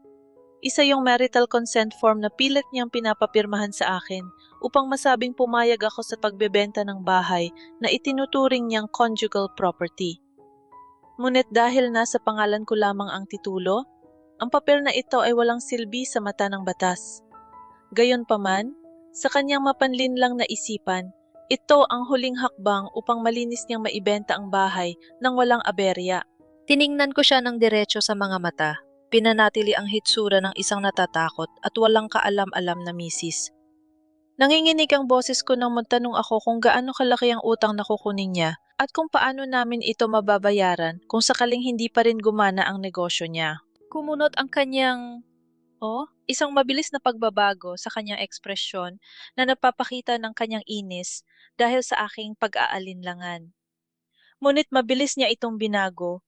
Pinalitan ng isang pag-iling na tila nadidismaya sa kawalan ko ng tiwala. Ipinaliwanag niya ng may halong pangaral na hindi ko na raw dapat pang intindihin ang mga komplikadong detalye ng pagnenegosyo dahil wala naman daw akong alam sa pagpapatakbo ng pera. Ang trabaho ko lang daw ay ang suportahan siya at magtiwala na kaya niyang buhayin ang pamilya namin. Nagbitiw pa siya ng salita na kung hindi ko ito pipirmahan, baka hindi na makapag-aral si Maya sa susunod na taon at mapilitan kaming umalis sa subdivision. Ang talas ng kanyang pananakot ay sadyang nakakasakit sa tenga. Ngunit sa loob-loob ko, nadiriwang ako dahil naire-record ng telepono ko ang bawat detalye ng kanyang panlilinlang. Gusto ko pa siyang pilitin na maglabas ng mas maraming kasinungalingan. Ibinaba ko ang aking paningin sa nakatuping papel at mahinang nagtanong kung bakit nakatupi ang itaas na bahagi nito. Inabot ko ang dulo ng papel upang pilitin itong buklatin. Ngunit mabilis niyang hinampas ang aking kamay. Hindi sapat ang lakas upang makasugat. Ngunit sapat upang mag-iwan ng pulang marka sa aking balat. Nagtama ang aming mga mata. Ang kanyang mga panga ay umigting. Nawala ang lahat ng pagkukunyari niyang maging maamo. Tumaas ang kanyang boses at sinabing huwag na akong masyadong pakialamera at magtiwala na lang. Sinabi niya na nandoon daw sa itaas na bahagi ang mga confidential na impormasyon ng mga investors niya, kaya bawal basahin ng kahit sino, kahit pa ng asawa niya. Iniabot niya sa akin ang isang itim na ballpen. Ang kanyang mga daliri ay mariing nakadiin sa mesa, halatang naiinip na. Pinulot ko ang ballpen. Ang malamig na bakal nito ay tila kasing lamig ng puso ng lalaking nasa harap ko. Nanginginig ang aking mga daliri habang inilalapit ko ang dulo ng ballpen sa patlang kung saan nakasulat ang pangalan ko. Gumawa ako ng senaryo ng pagkaantala. Ibinaba ko ang ballpen at umiling sinasabing natatakot ako na baka makulong kami kung hindi kami makabayad sa bangko. Humigpit ang hawak niya sa sandala ng upuan. Ramdam ko ang pang-inig ng kanyang mga kamay dahil sa pinipigil ang galit. Halos magsalubong na ang kanyang mga kilay nang sumigaw siya ng bahagya. Sinabi niya na ako na raw ang pinakawalang kwentang asawa na nakilala niya. Nawala na nga akong ambag sa paghahanap buhay, pabigat pa ako sa mga desisyon niya. Ipinamukha niya na siya ang padre de pamilya, kaya siya ang masusunod sa bahay na ito. Iyon ang huling linyang kailangan ko. Isang malinaw na ebidensya ng kanyang panggigipit, emosyonal na pang-aabuso at tahasang panloloko upang makuha ang aking pirma para sa isang transaksyong hindi niya sinasabi ang buong katotohanan. Huminga ako ng malalim, nagpanggap na natalo sa kanyang pananakot. Tinitigan ko ang papel, inilapat ang dulo ng ballpen at mabilis na isinulat ang aking pangalan sa ibabaw ng linya. Isang lagda para sa isang walang kwentang papel. Ngunit isang lagda na magiging tiket niya papunta sa impyerno. Agad niyang hinablot ang papel mula sa ibabaw ng mesa bago ko pa man maitaas ang aking ballpen. Wala nang natira sa mapagpanggap niyang ngiti. Mabilis niyang ipinasok ang pinirmahang dokumento sa loob ng asul na folder at isinara ito. Hindi na siya nag-abalang magpasalamat. Hindi niya rin pinansin ang pagkain na binili niya. Tinalikuran niya ako agad at nagsabing kailangan niyang umalis kaagad upang ihabol ang papel sa meeting ng mga investors kahit na mag-aalas 8 na ng gabi. Alam na alam ko kung sino ang totoong investor na kikitain niya. Nagmamadali siyang naglakad patungo sa pinto, hindi lumilingon. Tila isang magnanakaw na nakatakas bitbit ang pinakamalaking kayamanan. Nang marinig ko ang mataginding tunog ng pagsara ng pangunahing pinto, dahan-dahan akong tumayo mula sa pagkakaupo. Hinugot ko ang telepo na mula sa bulsa ng aking apron at pinindot ang stop button ng voice recorder. Isang ngiti ang unti-unting sumilay sa aking mga labi. Isang ngiting hindi nakarating sa aking mga mata dahil sa lalim ng pait at galit na nakatanim sa aking dibdib. Naglakad ako, paakyat sa ikalawang palapag ng aming bahay, dire-diretso sa bintana ng master bedroom kung saan tanaw ang buong kalsada sa labas ng aming gate. Hinawi ko ng bahagya ang makapal na kurtina. Mula roon, nakita ko ang pagpasok niya sa kanyang sasakyan. Hawak niyang mahigpit ang asul na folder. Paboritong-paborito ang sarili niya sa pag-aakalang naisahan niya ako. Tinitigan ko ang screen ng aking telpon, no kung saan nakasave ang isang audio file na naglalaman ng 3 minutong kasinungalingan, pananakot at pandaraya ng sarili kong asawa. Isang matibay na ebidensya na lalong magdidiin sa kanya kapag napatunayan sa korte na nilindang niya ang buyer at ang asawa niya. Inikot niya ang susi ng sasakyan. Nakita ko ang pagbukas ng mga ilaw nito na tumago sa kadiliman ng kalsada. Unti-unting gumalaw ang sasakyan, papalayo sa tahanang minsan ay binuo namin ng magkasama. Ngunit ngayon ay siya na mismo ang sumisira. Nakatayo lamang ako sa likod ng bintana, walang emosyon, habang pinapakinggan ang malakas na ugong ng makina ng kanyang sasakyan na mabilis na naglaho sa dilim ng gabi. Kinabukasan ng hapon, halos hindi na makilala ng mga sarili kong mata ang lalaking pumasok sa aming pintuan. Kung kahapon ay nag-umapaw ang kanyang panlilinlang na nalulugi ang kanyang negosyo, ngayon ay umuuwi siyang parang isang haring nagtagumpay sa pananakop ng isang buong kaharian. Ang bawat kaluskos ng mga malalaki at makikintab na paper bag na ibinabagsak niya sa ibabaw ng aming sofa ay tila matatalim na tunog na umiinsulto sa aking kaalaman. Nakita ko ang mga logo ng mga mamahaling tatak ng damit at sapatos mula sa mga kilalang butik sa mall. Amoy na amoy ko ang bango ng bagong katad mula sa isang pares ng sapatos na agad niyang inilabas mula sa kahon. Hindi pa man natatapos ang 20, 4 oras mula nang ibigay ng broker ang kalahating ₱1,000,000 down payment mula sa kanyang peking bentahan. Heto na siya at inuubos ang pera para sa kanyang sariling luho. Nakatayo lamang ako sa gilid ng pasilyo. Hawak ang isang basahan, pinapanood ang bawat paggalaw niya. Nag-angat siya ng tingin at nakita ako. Imbes na itago ang kanyang mga pinamili bilang respeto sa kwento niyang naghihirap kami, buong pagmamalaki pa siyang mumiti ng nakakaloko.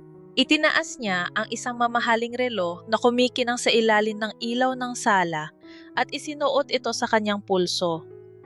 Ipinagmalaki niya na ang mga gamit na iyon ay galing daw sa pabuyan ng kanyang pasasalamat dahil matagumpay niyang nakuha ang tiwala ng mga investors kagabi.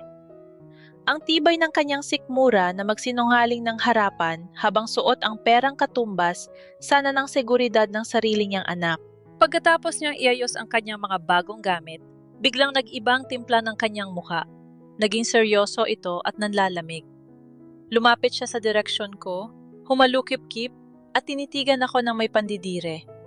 Inutusan niya akong pumasok sa kwarto ni Nanay Carmen at simula nang ilagay sa malalaking kahon ang mga damit at personal na gamit ng matanda. Kumunot ang aking no. Naramdaman ko ang pagbilis ng tibok ng aking puso. Kahit alam kong nagpaplano na silang paalisin kami upang ibigay ang bahay sa pamilya ng kanyang kerida, hindi ko inaasahan na sisimulan niya sa sarili niyang ina. Nagtanong ako, pinipilit na maging mahinahon ang aking boses kahit na kumukulo na ang aking dugo. Tinanong ko siya kung bakit kailangang iligpit ang mga gamit ng kanyang ina. Walang gatol niyang sinabi na nakahanap na raw siya ng isang murang nursing home sa kabilang bayan at dun na raw muna titira ang matanda.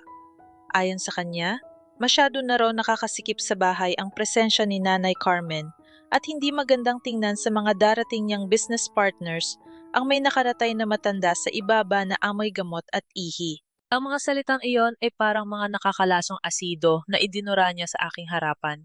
Hindi ako makapaniwala sa lalim ng kanyang kawalang hiyaan. Ang babaeng tinutukoy niyang pabigat at mabaho ay ang mismong inang nagluwal sa kanya, ang inang nagtrabaho ng paluhod upang mapagtapos siya ng pag-aaral.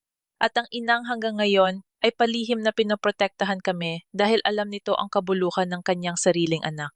Umakbang ako palapit sa kanya. Sa unang pagkakataon, matapos ang ilang araw ng pagpapanggap at pagyuko, hindi ko naiwasang makipagsagutan. Tinitigan ko siya ng diretso sa mga mata at ipinaalala na nanay niya ang gusto niyang itapon sa institusyon. Sinabi ko na, hindi isang lumang gamit ang biyenan ko na pwede na lang itago kapag may bisitang darating. Isang nakakabinging katahimikan ang gumalot sa amin sala pagkatapos ko magsalita. Unti-unting namula ang kanyang muka. Hindi dahil sa hiya, kundi dahil sa matinding galit sa aking pagsuway. Inilapit niya ang kanyang mukha sa akin. Ang amoy ng kanyang bagong pabango ay hindi sapat upang takpan ang baho ng kanyang pagkatao. Panduro ang ginamit niya sa aking balikat habang nagsasalita ng madiin. Sinising niya ako. Sinabi niyang kaya niya ipapadala sa nursing home ang nanay niya ay dahil isa akong tamad na asawa na hindi marunong mag-alaga. Ayon sa kanya, palagi na lang daw madumi ang kwarto ng matanda at ayaw na niyang makita ang mukha kong palaging pagod na parang ako ang nagpapakain sa kanilang lahat. Pinagtaasan niya ako ng boses at tinawag na pabigat, palamunin. Isang babaeng walang ibang alam kundi manghingi ng pera at magreklamo. Idinagdag pa niya na kung hindi dahil sa mga diskarte niya, malamang ay namamatay na kami ng anak ko sa gutom. Napangiti ako ng mapait, isang maliit, malamig na ngiti na hindi ko napigilang kumawala mula sa aking mga labi. Ang irony ng kanyang mga sinasabi ay sadyang nakakatawa kung hindi lamang ito nakakaiyak. Siya, ang lalaking ninanakaw ang ari-arian ng asawa at ina niya para ibigay sa kalaguyo, ay may lakas ng loob na tawagin akong palamunin. Ang ngiting yon ang tuluyang pumutol sa natitirang pasensya ni Danilo. Para sa isang taong lulong sa pagkontrol at manipulasyon, ang makitang hindi natatakot ang kanyang biktima ay isang malaking insulto. Nakita ko ang pag-igting ng kanyang pangga. Bago ko pa man maiatras ang aking katawan upang umiwas, isang napakabilis at mabigat na kamay ang dumapo sa aking kaliwang pisngi. Ang lakas ng impact ay nagpalingit sa aking paningin at nagpaatras sa akin ng ilang hakbang hanggang sa tumama ang aking likuran sa matigas na gilid ng pader. Isang matalim na pag-ugong ang namuo sa loob ng aking kaliwang tainga. Ramdam ko ang pag-init at pamamanhid ng aking balat kung saan bumakat ang kanyang malalaking daliri. At mula sa loob ng aking bibig, nalasahan ko ang mapakla at kalawangin na lasa ng sariwang dugo kung saan tumama ang aking sariling niipin sa loob ng aking pisingi. Nakahawak siya sa kanyang dibdib, mabilis na humihinga at nagbabanta na susundan pa niya yon kung magpapakita pa ako ng kawalang galang sa kanya bilang haligi ng tahanan. Inaasahan niyang babagsak ako sa sahig. Inaasahan niyang iiyak ako, luluhod, at magmamakaawa na wag niya akong saktan tulad ng mga nababasa niyang kwento sa mga teleserye. Ngunit hindi ako gumalaw. Hindi ako umiyak. Walang ni isang butil ng luha ang nagbadyang tumulo mula sa aking mga mata. Dahan-dahan kong ibinalik ang aking paningin sa kanya. Ang aking mga mata ay walang bakas ng takot. Tanging isang malamig at nakakapasong galit. Inangat ko ang aking nanginginig na kanang kamay at dahan-dahang pinunasan ang gilid ng aking labi. Tiningnan ko ang pulang likido na sumama sa dulo ng aking daliri. Pagkatapos ay tinitigan ko si Danilo ng diretso sa kanyang kaluluwa. Ang boses ko ay kalmado, malamig at hindi nanginginig nang bitawan ko ang mga salitang magiging hudyat ng kanyang katapusan.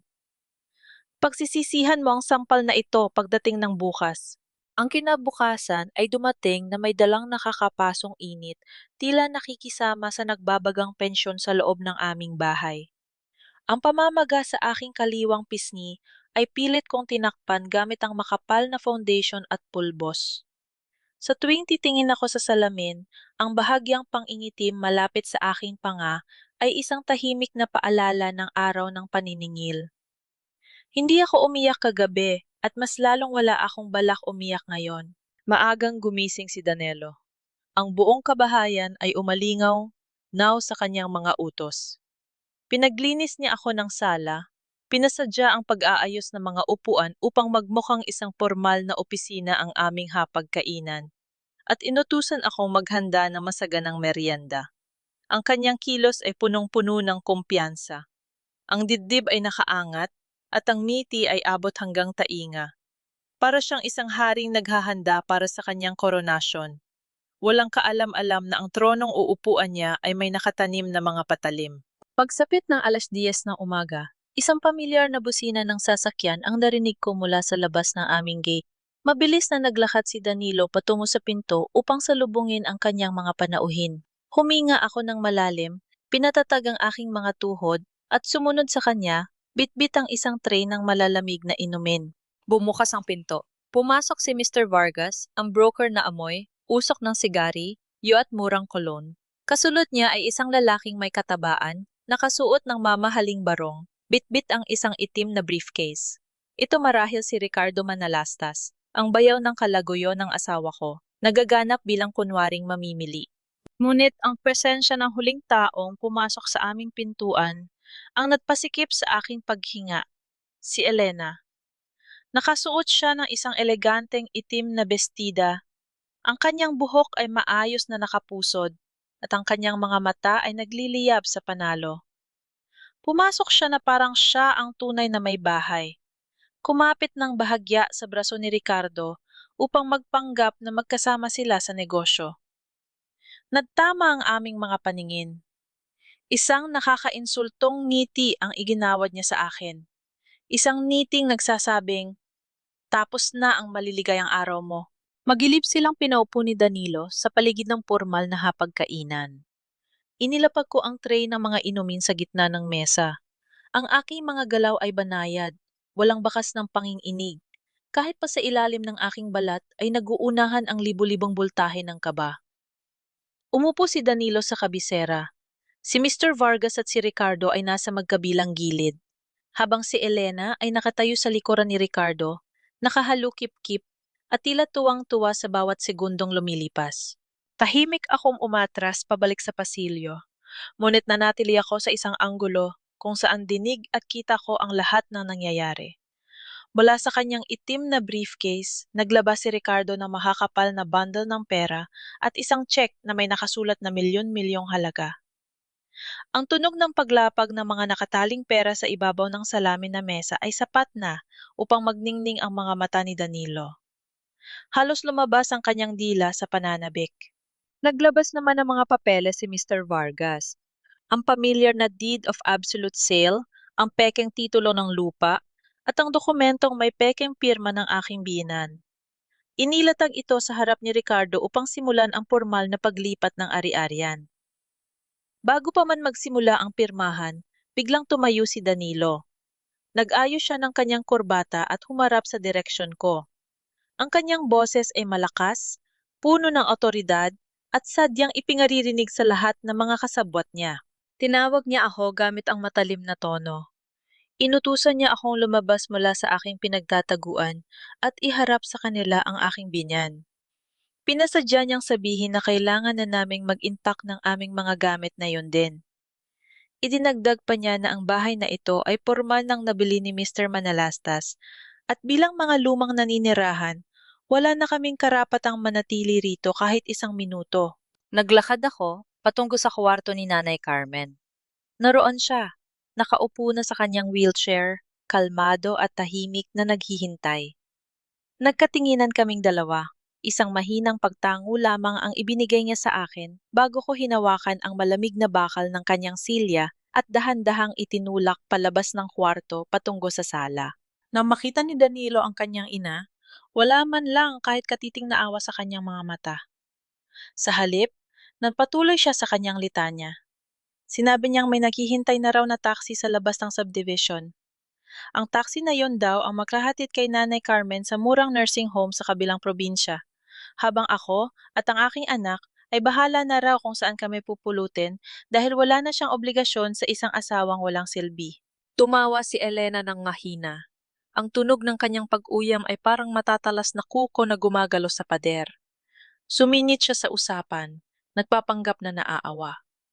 Sinabi niyang nakakalungkot daw na umabot sa ganito, ngunit sa negosyo ay walang puwang ang emosyon. Tiningnan niya ako mula ulo hanggang paa at pingayuhan na maghanap na raw ako ng trabaho bilang labandera o katulong para hindi kami mamatay sa gutom ng anak ko. Kumuyom ang aking mga kamao sa likod ng wheelchair. Ramdam ko ang mainit at magaspang na palad ni Nanay Carmen na humawak sa aking kamay upang pakalmahin ako. Tumingin ako ng diretsyo kay Danilo. Ang aking boses ay hindi nanginig nang magsalita ako. Tinanong ko siya, sa harap ng kanyang mga kasabwat, kung paano siya nakakatulog sa gabi habang ibinebenta niya ang bahay na hindi naman sa kanya. Ipinaalala ko sa kanya na ang bahay na ito ay pag-aari ng pamilya at hindi niya maaring ibenta ng walang pahintulot. Isang napakalakas at nakakainsultong halahak ang pinakawala ni Danilo. Tumingin siya kay Mr. Vargas at kay Ricardo na tila ba ako ang pinakatangang nilalang sa buong mundo. Inangat niya ang pekeng titulo ng lupa at inilagay sa harap ng aking muka.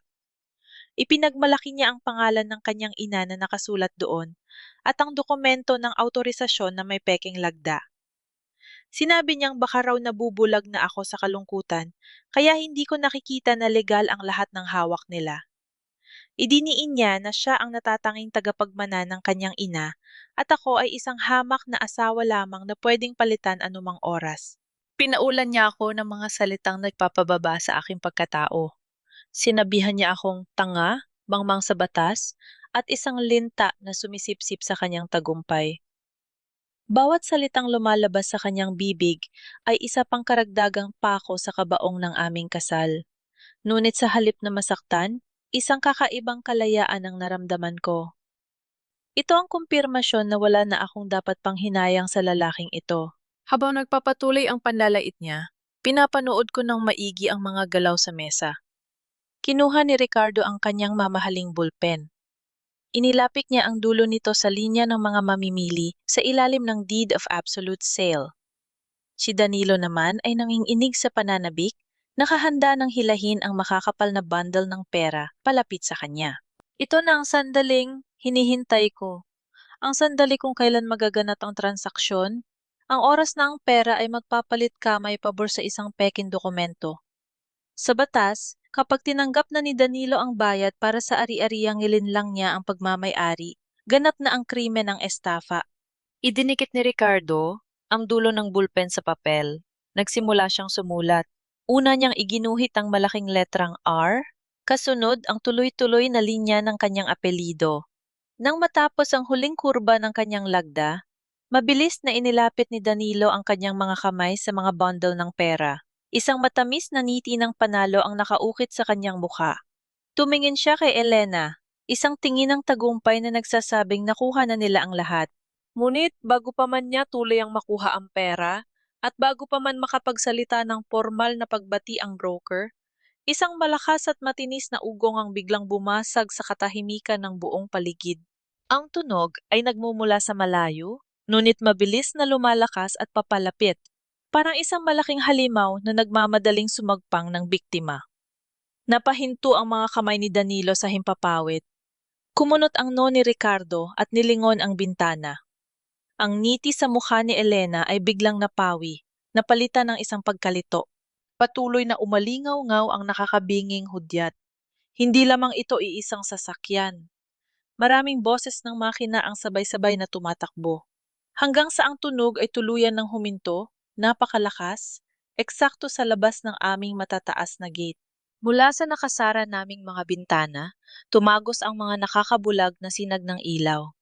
Nagpalitan ng kulay asul at pula, patuloy na umiikot at humahampas sa mga manipis na kurtina ng aming sala.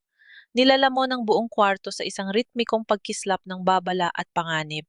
Ang malalakas at sunod-sunod na paghampas sa aming matibay na pintuang kahoy ay tuluyang nagpabura sa mapagmataas na ngiti sa mukha ni Danilo.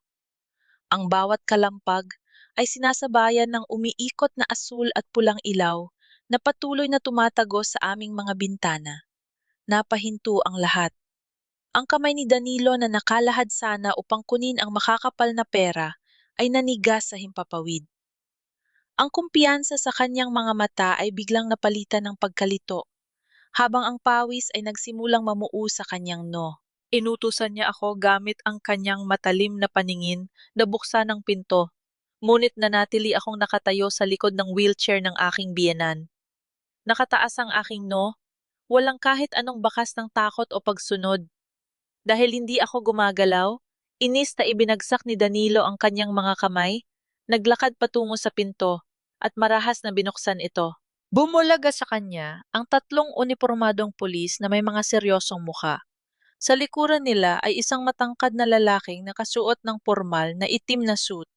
May hawak na isang makapal na itim na folder. Siya, si Attorney Mendoza, ang abogadong kinausap ko mula pa nung unang gabi na matuklasan ko ang lahat ng kasinungalingan sa telepono ni Danilo. Tatanong si Danilo, pilit na ginagawang matapang ang kanyang nanginginig na boses, kung ano ang kailangan nila at bakit sila nanggugulo sa isang pribadong bahay na may nagaganap na importanteng negosyo. Umakban papasok si Attorney Mendoza, hindi pinapansin ang pagmamayabang ng aking asawa. Tiningnan ng abogado ang kabuuan ng sala, ang mga taong nakaupo sa hapagkainan, ang mga dokumentong nakalatag, at ang malaking halaga ng pera sa ibabaw ng salamin na mesa.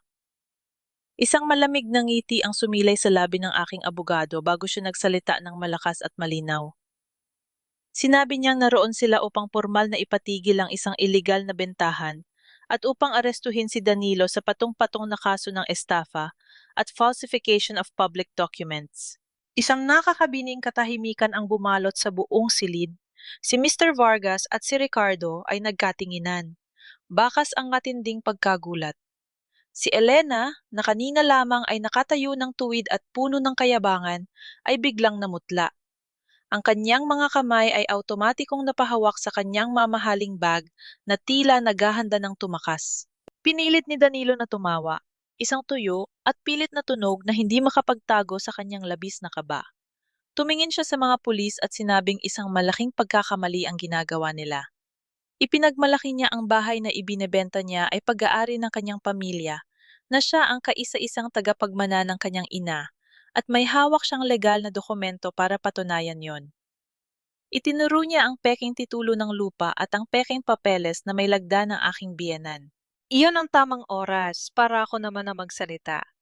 Binitawan ko ang hawakan ng wheelchair ni Nanay Carmen at dahan-dahang humakbang patungo sa gitna ng sala. Lahat ng mata ay napunta sa akin. Wala na ang maamo, takot at sunod-sunurang Clarissa na nakilala nila kagabi. Inilabas ko mula sa aking bag ang lumang itim na kahong bakal na kinuha ko mula sa altar.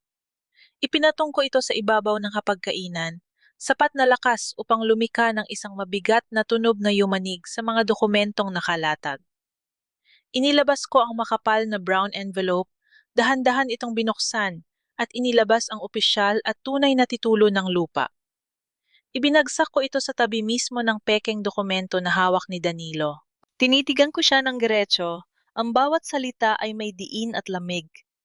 Sinabi ko sa kanya na basahin niya kung kaninong pangalan ang nakasulat sa orihinal na dokumento. Kumunot ang kanyang, nanginginig ang mga daliri nang damputin niya ang tunay na titulo. Nanlaki ang kanyang mga mata habang binabasa ang nag-iisang pangalan na nakalimbag doon. Clarissa.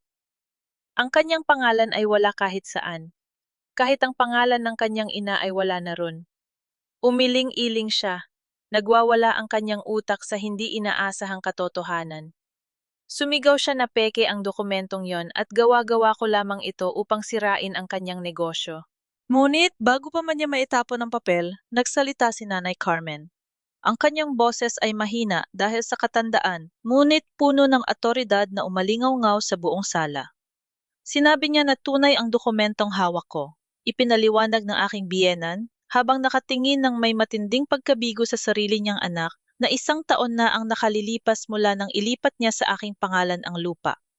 Matagal na raw niyang alam ang mga utang ni Danilo, ang kanyang mga pagsisinungaling at ang kanyang pambababae.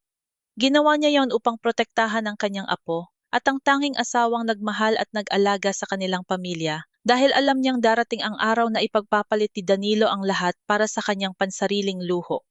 Tila binagsakan ng langit at lupa si Danilo. Napaatras siya, hindi makapaniwala na ang sarili niyang ina at ang asawang itinuturing niyang mangmang ay nagtulungan upang palibutan siya ng isang patibong na hindi niya nakita. Kinuha ni Ricardo ang orihinal na titulo, sinuli ang mga selyo at pirma, at agad na namula ang mukha sa matinding pot. Ibinaling niya ang kanyang galit kay Danilo at kay Elena. Sumigaw ang lalaki. Inirereklamo ang kalahating bilyong pisong down payment na ibinigay niya kahapon at ang milyon-milyong pera na muntik na niyang ibigay ngayon para sa isang kapirasong hangin. Hinarap niya ang broker na si Mr. Vargas, na ngayon ay nanginginig at nagpapaliwanag na wala siyang alam sa panloloko ni Danilo, pilit na inililigtas ang sariling lisensya mula sa pagkakakulong. Lumingon si Danilo kay Elena, umaasa na may makukuha siyang suporta mula sa babaeng pinangakuan niya ng marangyang buhay. Ngunit iba ang reaksyon ng kanyang kalaguyo. Mabilis na umatras si Elena, ang mukha ay puno ng pandidiri at takot. Itinaas niya ang kanyang mga kamay at malakas na idineklara na wala siyang kinalaman sa kahit anong panlilinlang na ito. Sinabi ni Elena sa harap ng mga pulis na niloko rin siya ni Danilo, na pinaniwala siya ng lalaking ito na mayaman ito at legal ang lahat ng pera nito. Binalingan niya si Ricardo at nagmakaawa na huwag siyang isali sa gulo dahil biktima lamang din siya ng mga matatamis na salita ni Danilo. Idinagdag pa ng babae na hindi raw siya papatol sa isang lalaking wala namang sariling pera at nakikitira lamang sa bahay ng asawa. Ang mga salitang iyon ay parang patalim na ibinaon sa likuran ni Danilo. Ang babaeng pinag-alayan niya ng lahat, ang babaeng mas pinili niya kaysa sa kanyang pamilya, ay walang pag-aalinlangang itinapon siya na parang basahan sa unang pagkakataong makita nitong wala na siyang pakinabang. Sinubukan niyang hawakan ang braso ni Elena upang magmakaawa. Ngunit mabilis na itinabig ng babae ang kanyang kamay at tumakbo palabas ng pinto, naiwan ang nakakalasong amoy ng kanyang murang pabango. Ngunit hindi ko patapos ang aking pasabog. Kinuha ko ang aking telepono mula sa aking bulsa at ipinakita ito sa mga pulis. Ipinahayag ko na mayroon akong kopya ng isang mahabang audio recording mula kagabi. Sinabi ko habang nakatingin ng diretso kay Danilo na maririnig sa recording na iyon ang pag-amin niya na siya ang gumawa ng peking pirma ng kanyang ina at kung paano niya ako pinilit, sinigawan at pinagbantaan upang pumirma sa isang peking dokumento. Lalong nanigas ang katawan ni Danilo. Wala na siyang lusot, lahat ng butas ay sarado. Lahat ng kasinungalingan niya ay inilatag sa ibabaw ng mesa. Kumarap sa kanya ang mga pulis. Ipinaliwanag ng isa sa mga opisyal ang kanyang mga karapatan ayon sa batas. Ngunit tila hindi na pumapasok sa kanyang utak ang mga salitang yon. Bumigay ang kanyang mga tuhod. Ang lalaking kahapon lamang ay nanalasa sa aking pagkatao at sumampal sa aking mukha, na yon ay unti-unting napaluhod sa malamig na sahig. Gumapang siya patungo sa akin. Hindi alintana ang mga taong nakatingin. Hinawakan niya ang laylayan ng aking palda. Ang kanyang mga mata ay puno ng luha ng pagmamakaawa, takot at labis na pagsisisi. Umiyak siyang humingi ng tawad. Tinawag niya ako mahal, sinasabing nagkamali lang siya ng landas, na na-brainwash lang siya ng ibang tao. Nagmakaawa siya na huwag ko siyang ipakulong alang-alang sa aming anak na si Maya at para sa 10 taon naming pagsasama. Sinabi niya magbabago na siya at gagawin ang lahat upang ibalik ang dating kami. Ang kanyang mga luha at pagmamakaawa ay nakakadiri. Dati, tuwing humihingi siya ng tawad pagkatapos ng isang matinding away, lumalambot ang puso ko. Ngunit ngayon, ang nakikita ko lamang ay isang duwag na natatakot sa parusa ng kanyang sariling mga kasalanan. Hindi isang lalaking totoong nagsisisi. Hindi ako umurong, ngunit hindi rin ako yumuko upang tulungan siya. Naramdaman ko ang mabilis na paglapit ng 2 pulis. Mahigpit nilang hinawakan ang magkabilang braso ni Danilo at pilit siyang itinayo. Sinubukan niyang magpumiglas, patuloy na sumisigaw at nagmamakaawa. Ngunit wala siyang laban sa lakas ng batas. Hinila nila ang kanyang mga kamay patalikod. Isang malamig na piraso ng bakalang inilapat sa kanyang mga pulso. Ang matalim at mabigat na tunog ng pagsasara ng pusas ay umalingaw-ngaw sa buong sala. Isang tunog na musika sa aking mga tainga. Ang hudyat ng wakas ng kanyang paghahari. Habang pilit siyang inilalabas ng mga pulis patungo sa naghihintay na patrol car, dahan-dahan kong inangat ang aking kaliwang kamay. Hinawakan ko ang gintong singsing na 10 taon kong isinuot ng may pagmamalaki at debosyon. Mahigpit ang pagkakakabil nito, ngunit sa isang mabilis na paghila, tinanggal ko ito mula sa aking daliri. Ini! Hagis ko ang singsing sa kanyang direksyon. Tumama ang maliit na bakal sa makinis na sahig at gumulong hanggang sa tumigil ito malapit sa dulo ng kanyang sapatos. Napatigil siya sa paglalakad at lumuluha itong tinitigan. Hinarap ko siya sa huling pagkakataon. Ang aking tinig ay mas malamig pa sa yelo, at ang aking mga mata ay walang kahit anong bakas ng pag-ibig. Ang bahay na ito ay sa amin ng anak ko, at ikaw, ang bago mong bahay ay sa loob ng kulungan. Ang unti-unting pagkawala ng mga kumikislap na asul at pulang ilaw mula sa aming bintana ay nag-iwan ng isang mabigat ngunit nakakaginhawang katahimikan sa buong sala. Nawala na ang matinis na ugong ng makina ng patrol car na nagdala kay Danilo patungo sa seldang nararapat sa kanya. Subalit sa loob ng aming bahay, hindi pa tuluyang natatapos ang gulo. Naiwan sa gitna ng sala si Ricardo, ang bayaw ng kalaguyo ng asawa ko. Ang kanyang mukha ay kasing pula ng kamates sa tindi ng pinipigilang galit. Ang mga ugat sa kanyang leeg ay litaw na litaw, habang nanginginig ang kanyang mga kamay na mabilisang ibinabalik ang mga makakapal na bundle ng pera sa loob ng kanyang itim na briefcase. Nagsimula siyang magmura ng malakas. Isinusumpa ang pangalan ni Danilo at lalong-lalo na ang pangalan ni Elena. Dinuro ni Ricardo, si Mr. Vargas, ang broker na ngayon ay putlang-putla at parang basang sisiw na nanginginig sa isang sulok.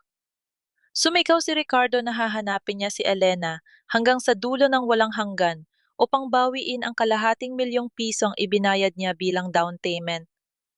Sinabi niyang ipapahatak niya ang lahat ng mamahaling gamit at sasakyan ng babaeng yon, at kung kinakailangan, ay ipapakaladkad niya ito sa mga asawa ng kanyang mga kapatid dahil sa kahihiyang idinulot nito sa kanilang pamilya.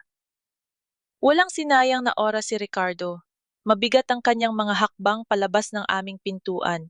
Dala ang isang nag-aalab na pangakong sisirain niya ang buhay ni Elena. Sumunod naman ang nanginginig na broker, tuliro at pinagpapawisan ng malamig dahil sa banta ng aking abogado na isusunod siyang kakasuhan ng sabwatan at ipapatanggal ang kanyang lisensya. Nang tuluyan ng lisanin ng mga estrangero ang aming pamamahay, nagkatinginan kami ni Attorney Mendoza. Isang tipid, ngunit sinserong ngiti ang ibinigay niya sa akin. Nagpapaalam na siya na ang bahala sa lahat ng legal na hakbang na susunod at panatag daw ang loob niya, na hindi na makakalabas ng kulungan ang asawa ko dahil sa bigat ng mga ebidensyang hawak namin. Pinasalamatan ko siya ng buong puso bago niya tuluyang isinara ang pinto ng aming tahanan. Humarap ako kay Nanay Carmen. Ang kanyang kulubot na mukha ay bakasan ng matinding pagod. Ngunit ang kanyang mga mata ay may kislap ng kapayapaan na matagal ko nang hindi nakita.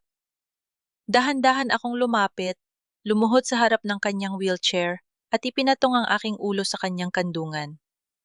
Naramdaman ko ang magaspang, ngunit maiinit niyang palad na maraang humahagod sa aking buhok. Walang salitang lumabas sa aming mga labi, ngunit ang tahimik na pag-iyak namin pareho ay sapat na upang hugasan ang lahat ng pait, takot, at sakit ng mga nagdaang taon. Magkakampi kami, isang ina at isang asawang pinabuklod ng pagmamahal sa isang pamilyang sinubukan wasakin ng iisang lalaki. Pagsapit ng gabi, matapos kong mapakain at mapatulog ng maayos, si Nanay Carmen at ang aking anak na si Maya, nagsimula akong kumilos. Hindi ko kayang matulog nang alam kong ang mga bakas ng lalaking yon ay nananatili pa rin sa loob ng aming bahay. Kumuha ako ng ilang malalaking itim na garbage bags mula sa kusina. Tumiretso ako sa aming master bedroom. Ang kwartong ito na naging saksi sa aking mga lihim na pagluha ay kailangan na ring malinis. Binuksan ko ng malawak ang pinto ng kanyang malaking aparador. Walang pag-aalinlangan kung hinablot ang kanyang mga mamahaling polo, ang mga pantalon na ipinagmamalaki niya, at ang mga coat na may amoy pa ng murang pabango ng kanyang kalaguyo. Isiniksik ko ang lahat ng yon sa loob ng malaking itim na plastik. Sinunod ko ang kanyang mga sapatos, ang mga kahon ng bagong gamit na binili niya, gamit ang perang nakuha niya mula sa panloloko, at ang mga pabangong nakapatong sa aking vanity mirror. Bawat bagay na inihaagis ko sa loob ng basurahan ay tila isang mabigat na batong na aalis mula sa aking mga balikat. Ramdam ko ang pamamasa ng aking no dahil sa pawis. Ngunit ang bawat paghinga ko ay nagiging mas malalim at mas maluwag. Nang mapuno ko ang 3 malalaking garbage bags, isa-isa ko itong kinaladkad palabas ng aming bahay, patungo sa gilid ng kalsada, kung saan kinikuha ng truck ng basura ang mga patapon na bagay tuwing madaling araw. Eksaktong paglapag ko ng huling bag sa labas ng aming gate, naramdaman ko ang pag-vibrate ng aking telepo na mula sa bulsa ng aking pantalon. Isang numero na hindi nakarehistro sa aking contacts ang tumatawag. Sa kalagitnaan ng gabi, alam ko na agad kung sino ang nasa kabilang linya. Pinindot ko ang birding icon at itinapat ang telepono sa aking tainga. Hindi ako nagsalita. Hinintay ko ang kabilang linya na maunang magbukas ng bibig. Mula sa kabilang dulo, narinig ko ang isang mabilis at humihikbing paghinga. Kasunod ang isang boses na kaninang umaga lamang ay puno ng kayabangan. Ngunit na yon ay basag na basag at nagmamakaawa. Si Elena. Umiiyak niyang sinabi ang pangalan ko, ang boses ay nanginginig sa labis na takot at desperasyon. Ikinuwento niyang pinuntahan siya ng mga tauhan at mga kapatid ni Ricardo sa kanyang condo unit. Kinuha raw ng mga ito ang lahat ng kanyang mga alahas, mga mamahaling bag, at pati nga rin ang sasakyang ipinundar niya. Pinahiya raw siya ng mga ito sa harap ng maraming tao sa lobby ng kanyang gusali, at pinagbanta ang ipapakulong din siya bilang kasabwat ni Danido sa estafa kung hindi niya maibabalik ang kabuuang pera. Nagmakaawa siya sa akin. Humihingi siya ng tulong na kausapin ko raw si Ricardo at ang mga pulis upang bawiin ang kaso. O kaya naman ay tulungan ko siyang patunayan na wala siyang alam sa mga peking dokumentong ginawa ng asawa ko. Sinabi niyang biktima rin siya at wala siyang matatakbuhan dahil pinalayas na rin siya sa tinitirhan niya. Tahimik lamang akong nakikinig sa kanyang bawat paghikbi at bawat pagmamakaawa. Ang babaeng nanlight sa mga gamit ko sa loob mismo ng aking bahay. Ang babaeng nag-iwan ng gintong hikaw sa ibabaw ng aking kama upang insultuhin ang aking pagkababae ay ngayon ay nagmamakaawa sa akin para sa kanyang kaligtasan. Hindi ako nakaramdam ng awa. Ang tanging naramdaman ko ay isang malamig na pagtanggap sa katotohanang ang karma ay hindi kailanman nagkakamali ng address. Huminga ako ng malalim. Pinanatili ang aking boses na kalmado at walang emosyon. Sinabi ko sa kanya na ang mga basurang inilabas ko na mula sa aking pamamahay ay kailanman hindi ko na pinupulot pabalik. Idinagdag ko na kung gusto niya ng marang, yang buhay na galing sa nakaw, dapat handa rin siyang bayaran ang presyo nito pagdating ng singilan. Bago pa man siya makasagot at magmakaawa muli, pinatay ko ang tawag at tuluyang nablock ang kanyang numero. Inilagay ko ang telepono pabalik sa aking bulsa, tinalikuran ang mga itim na bag ng basura sa labas ng aming gate at naglakad papasok ng aming bakuran. Isinara ko ang gate, inilak ito ng mahigpit, at tuluyang isinara ang pinto ng bahay namin sa mga taong sumubok na sirain kami. Ang natitirang oras ng gabi ay ginugol ko sa paglilinis ng buong sala. Nagwalis ako, naglampaso ng sahig, at pinunasan ko ng paulit-ulit ang mesa kung saan nila ipinatong ang mga peking papeles at malaking pera kanina. Gusto kong burahin ang bawat mikrobyo at bawat masamang alaala na dinala nila sa loob ng aking tahanan. Nang matapos ako, umupo ako sa gitna ng sala. Ang simoy ng hangin na pumapasok mula sa bintana ay malinis, amoy lemon mula sa panlinis ng sahig, at higit sa lahat, amoy ng isang bagong simula. Kinaumagahan, ginising ako ng mainit at malinaw na sinag ng araw na tumatago sa mga siwang ng aking bintana. Ang huni ng mga ibon mula sa aming maliit na puno ng mangga sa labas ay tila isang masayang musika na nagbabalita ng isang magandang umaga. Wala na ang mabigat na pakiramdam ng pag-aalala. Wala na ang takot kung ano ang susunod na kasinungalingang maririnig ko. Bumangon ako nang may magaan na katawan at nagtungo sa kusina upang maghanda ng paboritong agahan ni Maya at ni Nanay Carmen. Nagprito ako ng mainit na sinangag, nagluto ng itlog at naghiwa ng mga sariwang prutas. Habang inilalapag ko ang mga bandehado ng pagkain sa ibabaw ng malinis na hapagkainan, narinig ko ang mahihinang yabag mula sa pasilyo. Lumabas si Mayang mula sa kanyang kwarto. Kusot-kusot ang kanyang mga mata habang humihikab. Kasunod niya ay si Nanay Carmen na inuusad ang kanyang sariling wheelchair. May suot na maaliwalas na ngiti sa kanyang mga labi. Tumakbo si Maya tatungo sa akin at yumakap ng mahigpit sa aking baywang. Hinalikan ko ang tuktok ng kanyang ulo, sinasabing magandang umaga. Tingulungan ko si Nanay Carmen na maipwesto ang kanyang silya sa tabi ng mesa. Umupo kaming tatlo sa paligid ng hapag.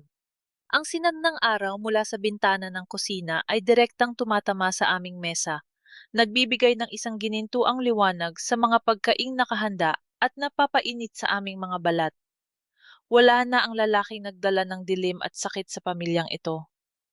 Naiwan na lamang kaming tatlong babae, matatag, buo at handang harapin ang panibagong bukas.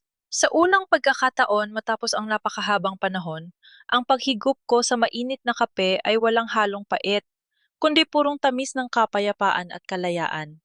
Ang sarap sigurong maramdaman ng init ng araw sa mukha pagkatapos ng napakahabang bagyo, lalo na kapag alam mong ligtas ka na sa loob ng sarili mong tahanan.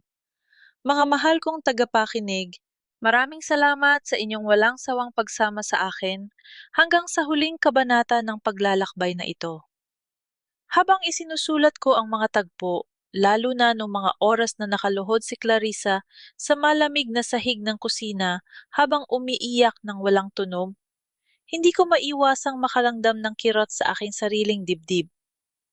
Minsan, ang pinakamatinding sakit ay hindi nanggagaling sa mga taong tinuturing nating kaaway, kundi doon sa mga taong pinangakuan natin ng ating buong buhay. Nakita natin kung paano siya nagpakatatag para sa kanyang anak at biyenan, sa kabila ng paulit-ulit na pagyapak sa kanyang pagkatao ng sarili niyang asawa. Sa buhay nating mga babae, madalas tayong maging tulad ng isang nakatagong titulo ng lupa sa loob ng isang kinakalawang na kahon. Handa nating isang tabi ang ating mga sariling pangangailangan, ang ating sariling pangalan, at ang ating kalayaan para lang mapanatiling buo at masaya ang pamilya. Ngunit itinuro sa atin ni Clarissa at lalo na ni Nanay Carmen ang isang napakahalagang aral. Ang pagmamahal at pagsisilbi sa pamilya ay hindi nangangahulugan ng pag-ubos sa ating sarili. Mahalaga na palagi tayong may hawak na susi ng ating sariling proteksyon. Maaaring ito ay isang lihim na ipon na ikaw lang ang nakakaalam, isang maliit na pagkakakitaan o ang iyong kaalaman sa batas pagdating sa iyong mga karapatan sa loob ng kasal. Hindi masamang magbigay ng buong puso sa pagmamahal, pero wag na wag nating hahayaang ibenta ng iba ang mismong lupang kinatatayo ng ating dignidad. Kung ikaw ang nasa posisyon ni Clarissa, ano ang una mong gagawin nang matuklasan mo ang pagtataksil at panlilinlang ng iyong asawa? Ipapasa mo ba agad sa mga pulis ang ebidensya? O gagawin mo rin ang tahimik na pagpaplano upang maturuan siya ng matinding leksyon? Gusto kong malaman kung nasaan kayo ngayon habang pinapakinggan ang kwentong ito. Nasa biyahe ba kayo, pauwi mula sa trabaho, o nagpapahinga na pagkatapos ng maghapong pag-aasika? So sa mga gawaing bahay. Ibahagi naman ninyo ang inyong mga kwento at saloobin sa comment section sa ibaba dahil palaging may nakikinig sa inyo rito. Huwag din kalimutang i-like at i-share ang kwentong ito sa inyong mga kaibigan na baka kailangan din ng paalala kung gaano sila katatag. Hiling ko ang inyong kaligtasan, ang inyong kapayapaan ng isip, at ang tapang na ipaglaban ang nararapat sa inyo. Mabuhay kayo at patuloy na lumaban. Pamagat ng kwento ang nakatagong titulo ng pagbangon. Ang kwentong ito ay isinulat ng may inspirasyon mula sa mga totoong kwento ng buhay sa lipunan. Iniaalay sa lahat ng mga dumaan at patuloy na lumalaban sa ganitong pagsubok. Paalala, ang lahat ng mga karakter at sitwasyon sa kwento ay isinulat bilang piksyon at hindi naglalayong manira o umatake ng sinuman. Ang kwento ay nilikha para sa layuning magbigay ng aliw at maghatid ng positibong mensahe.